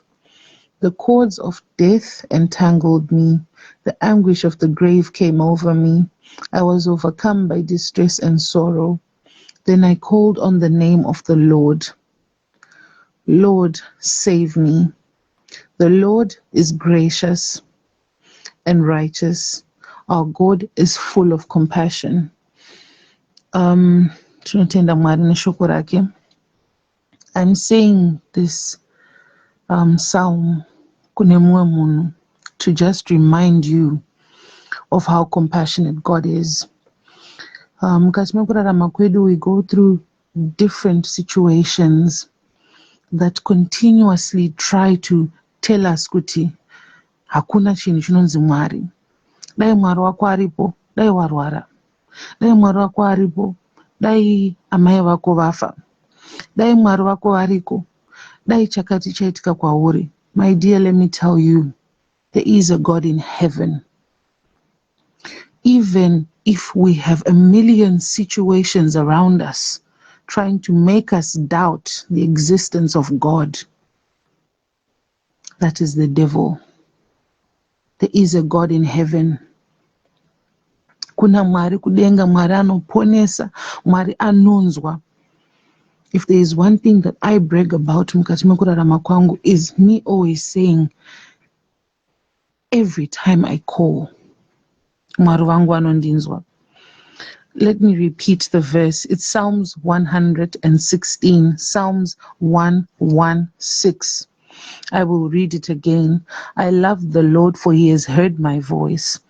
He heard my cry for mercy. Anzi ndinoda Mwari nekuti anonzwa izwi rangu.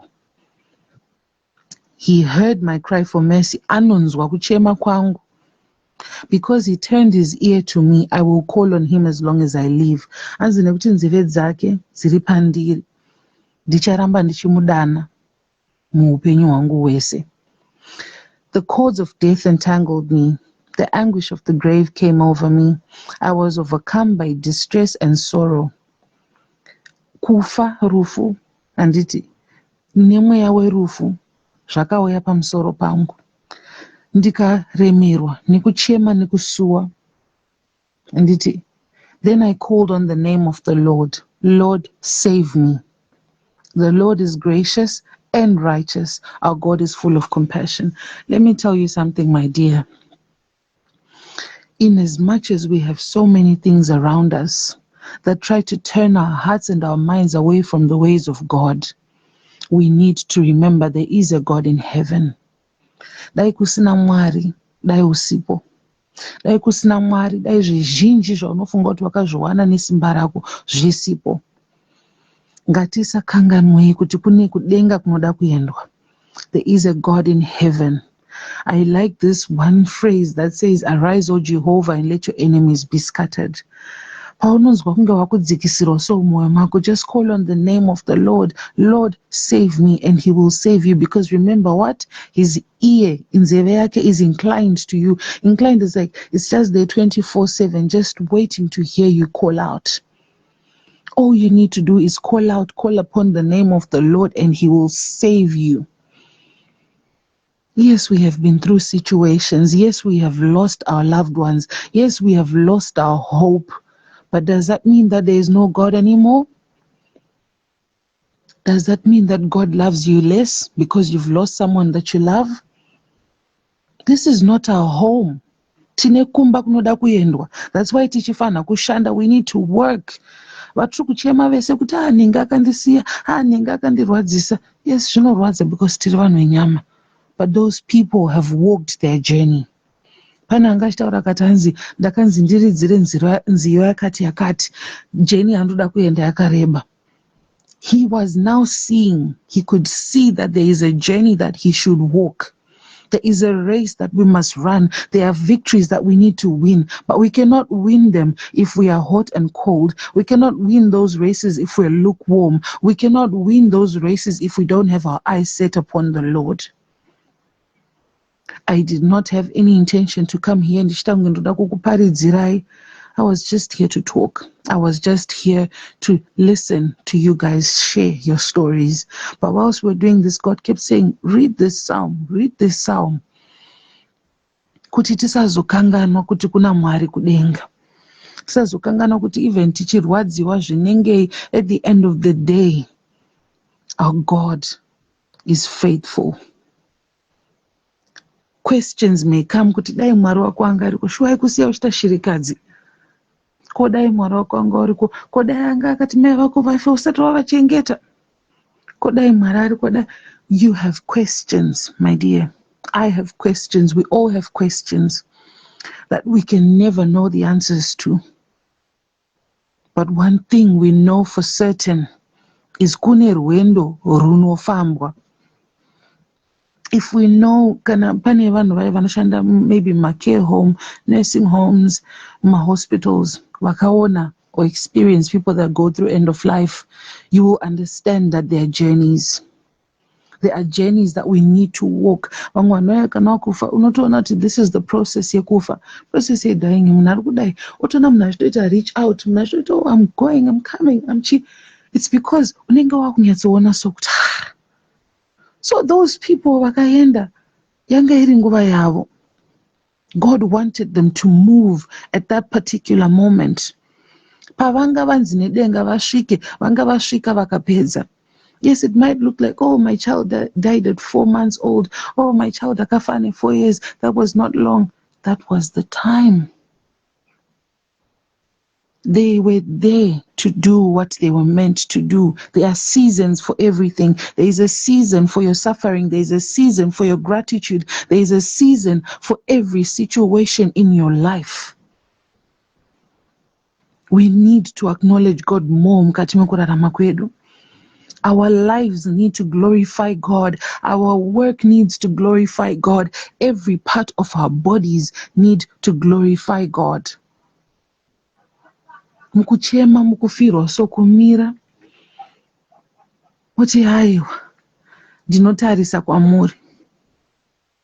Hatisi kuti hazvisi kurwadza.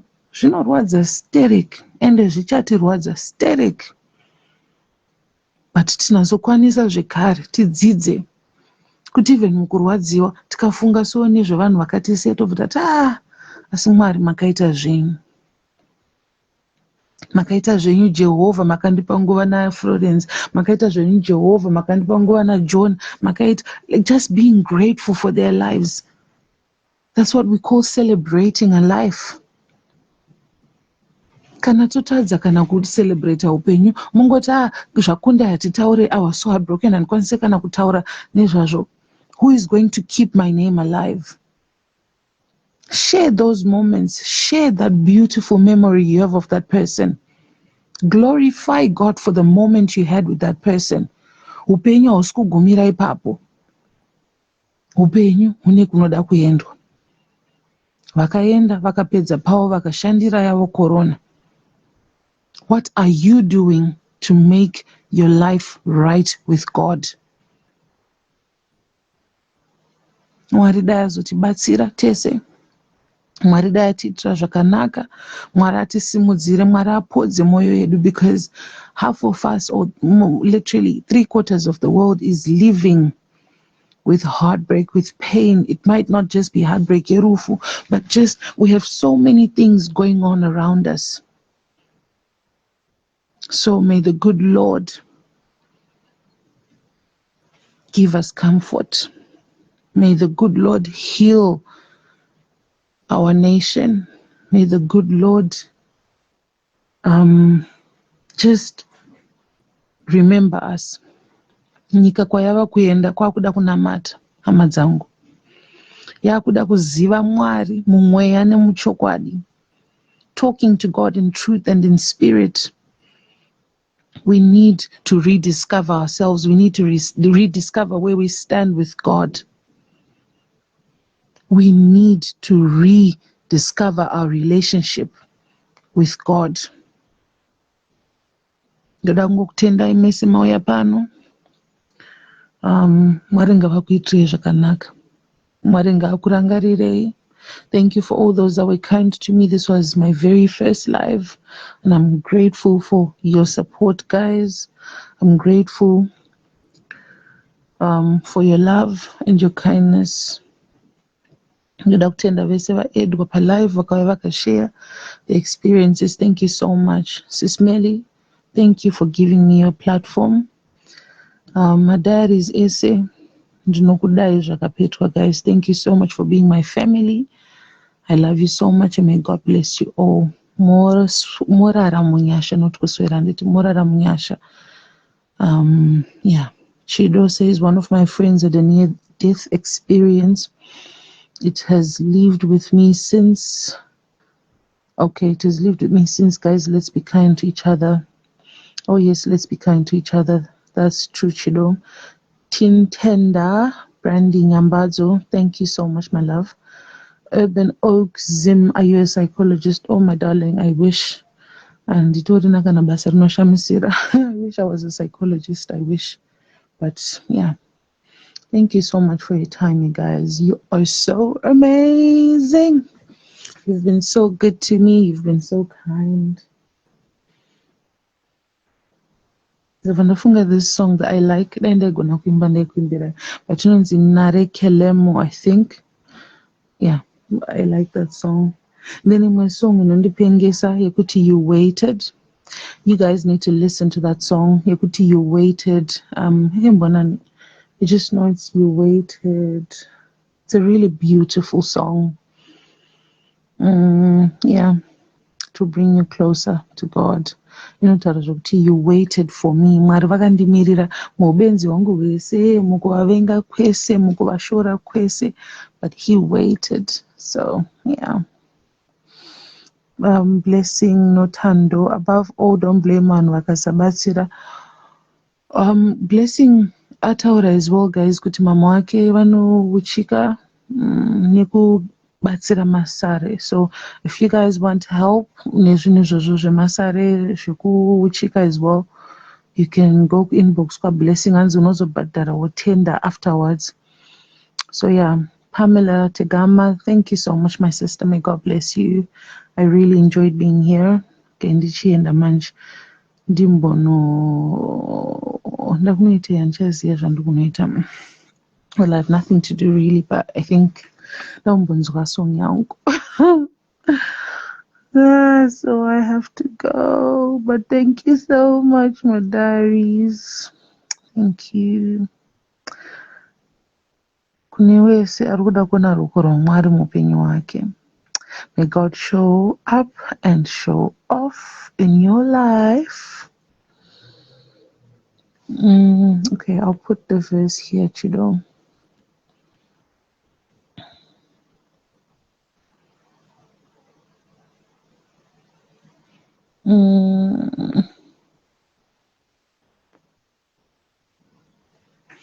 That's the verse that I just read. Yeah. Guys, can I say one testimony before I go, actually? Muupenyu wangu wese ndakaita ma-accidents 5, I think. Yeah. All fatal accidents. Pese paifa vanhu except 1. And yeah, 5 accidents.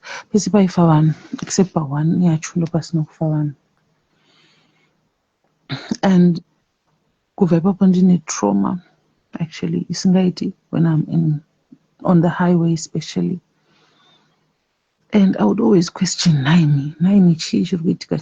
I would always look at the bad part, like Mari, munondidarirei, Mari mukusirei vanhu vachidai so, kana zviri zvemunhu, Mari mukusirei.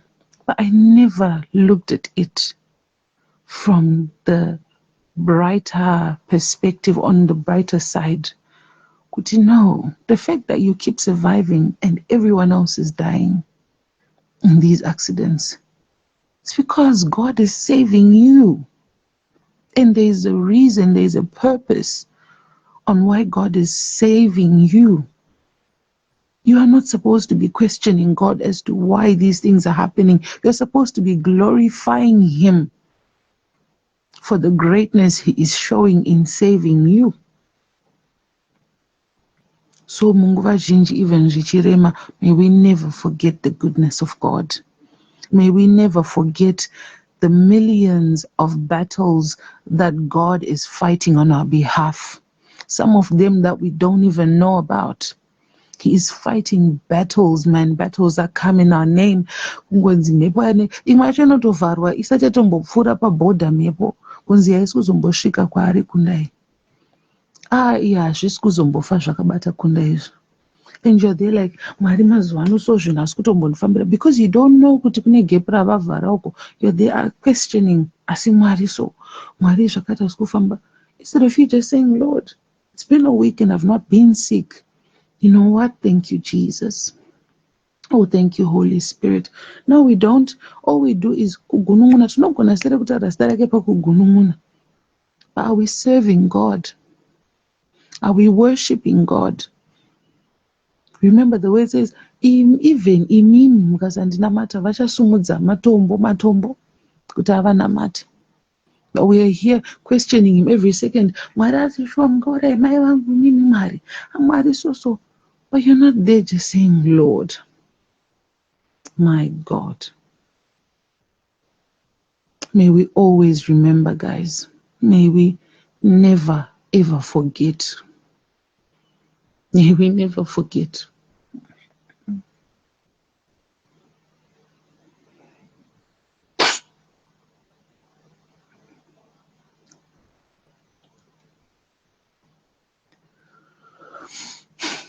May we never, ever forget the goodness of God.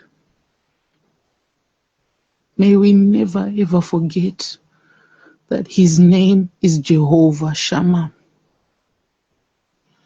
May we never, ever forget that He is the Lion of the tribe of Judah, the King of Kings, the Lord of Lords. His name is Jehovah Rapha.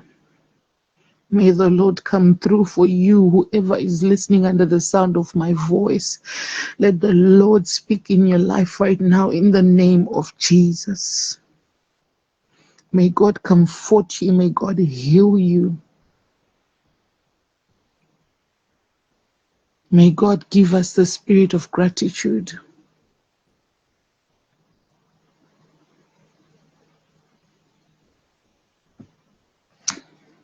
Guys, ndagarisa panapa ndakupesera ndakungo. Yeah, but I'm just grateful. I'm just very grateful. Amen, my shosho hanzi. Amen. He is the soon coming King. Sooner than we know it, my darling. Sooner than we know it. Sooner than we know it. Nyika nekuchiva kwayo ndeyaMwari. Asi takuvarairwa hatichaziva. We don't know. Soonest, sooner than we know. My biggest fear is kufa ndisiri muna Mwari. My biggest fear is ndikafa ndisiri muna Mwari. How am I ever going to see him? Guys, there's nothing that I wish for more than to just see his face. I wish I can see his face when I go home. So, yeah, he's soon coming, and pavachauya Mwari dai vazondibatsira kuti ndinge ndiri among the chosen ones. Because my God, I want to see him. I'm sure havatarisike nekupenya nekubwinya, but I just want that light. I just need to see him. Yeah. Oh, guys. Hanzina Chido, I escaped something big on Tuesday. All I can say is he lives. Oh, yes, he does. And kuona kuti Mwari apavandirwira. Amen. Anorwa kana Mwari wacho anorwa, hata kuonererwa so kuti chido wangu obva varwa so mabattles iwe. I love that God, man. Like, yo. Anorwa. He fights battles. And everything works together for our good, for those that love the Lord. I love you all. Good night. Oh my goodness. I'm grateful to come across this message today, Kundi. Thank you for your time and the beautiful gospel. Thank you so much, Chidoro Tendo. God bless you too, darling. Thank you. Guys, ndakutenda musina kumbondisirawo kana masters. Ngondisirawo masters kana 100 sisimeli vanyare. Ngondisirawo tingovasvotesa. Ngandisira masters ndobva ndauya ndichikuimbira isong yandofarira either yegospel kana yembira. Ndokuimbira chero yamoda. Mukangondisira masters chete ndokuimbirai, guys. I have a beautiful singing voice. Zvisingatoiti ndikakuimbirai panapa. Guys, masters, munombrawo, guys. Masters. Nombrovisiro masters, tongonyatsa. Sisimele, ndokumbirawo. Kwakutokumbirawo, guys. Ndodii. Ndomukundinyima. Bye-bye kwacho.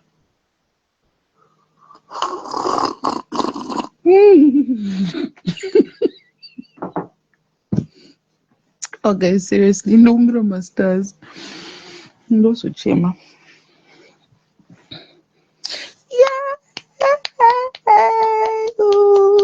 Chidoro Tendo, 250 stars. Thank you so much. Oh, thank you. Thank you so much. May God bless you. Thank you, Chidoro Tendo. Chidoro Tendo. Oh, yeah. Thank you. Thank you so much. Thank you. My heart is full. Ah, thank you. Saka chido ndokuimbira song yekuti chii manje ndiudze unoda kuimbira chero ndoimba kai ndine voice rakanaka ndiudze song ndikuimbire ndichibuda my exit song. Amen. Thank you, callers. May you not lose hope. It will all work out in God's time. Amen. Amen and amen. Thank you so much, Chido. Thank you.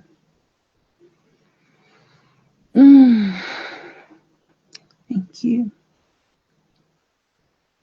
I'm so tired, you guys. Nothing as to put a live ibasa ish.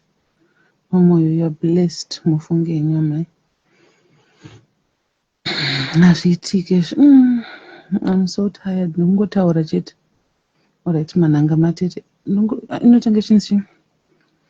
Mananga matete ndodya maruva, mananga matete ndodya maruva, matete ndodya maruva, matete ndodya maruva, matete ndodya maruva, mananga matete ndodya maruva, matete ndodya maruva, matete ndodya maruva, matete ndodya maruva, mananga matete ndodya maruva, mananga matete ndodya maruva.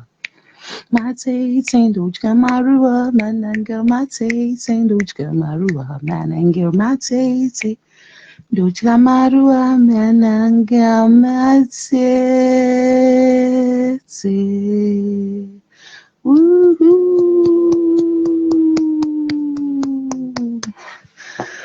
I'm tired. Hansi ndaimba ka Mama Kiki Sokobay. Yaunoda kundi ndazongoimba ya Mama Kiki Chipo Rejoice Chikomba unombosaririra Sterek. Florence Tinagwa indaimba shamari yii. Apa shi voice manje rikati wataurirana nani. Zvakaoma guys. Imimi muri amazing. Bye bye. I love you so much and God loves you more.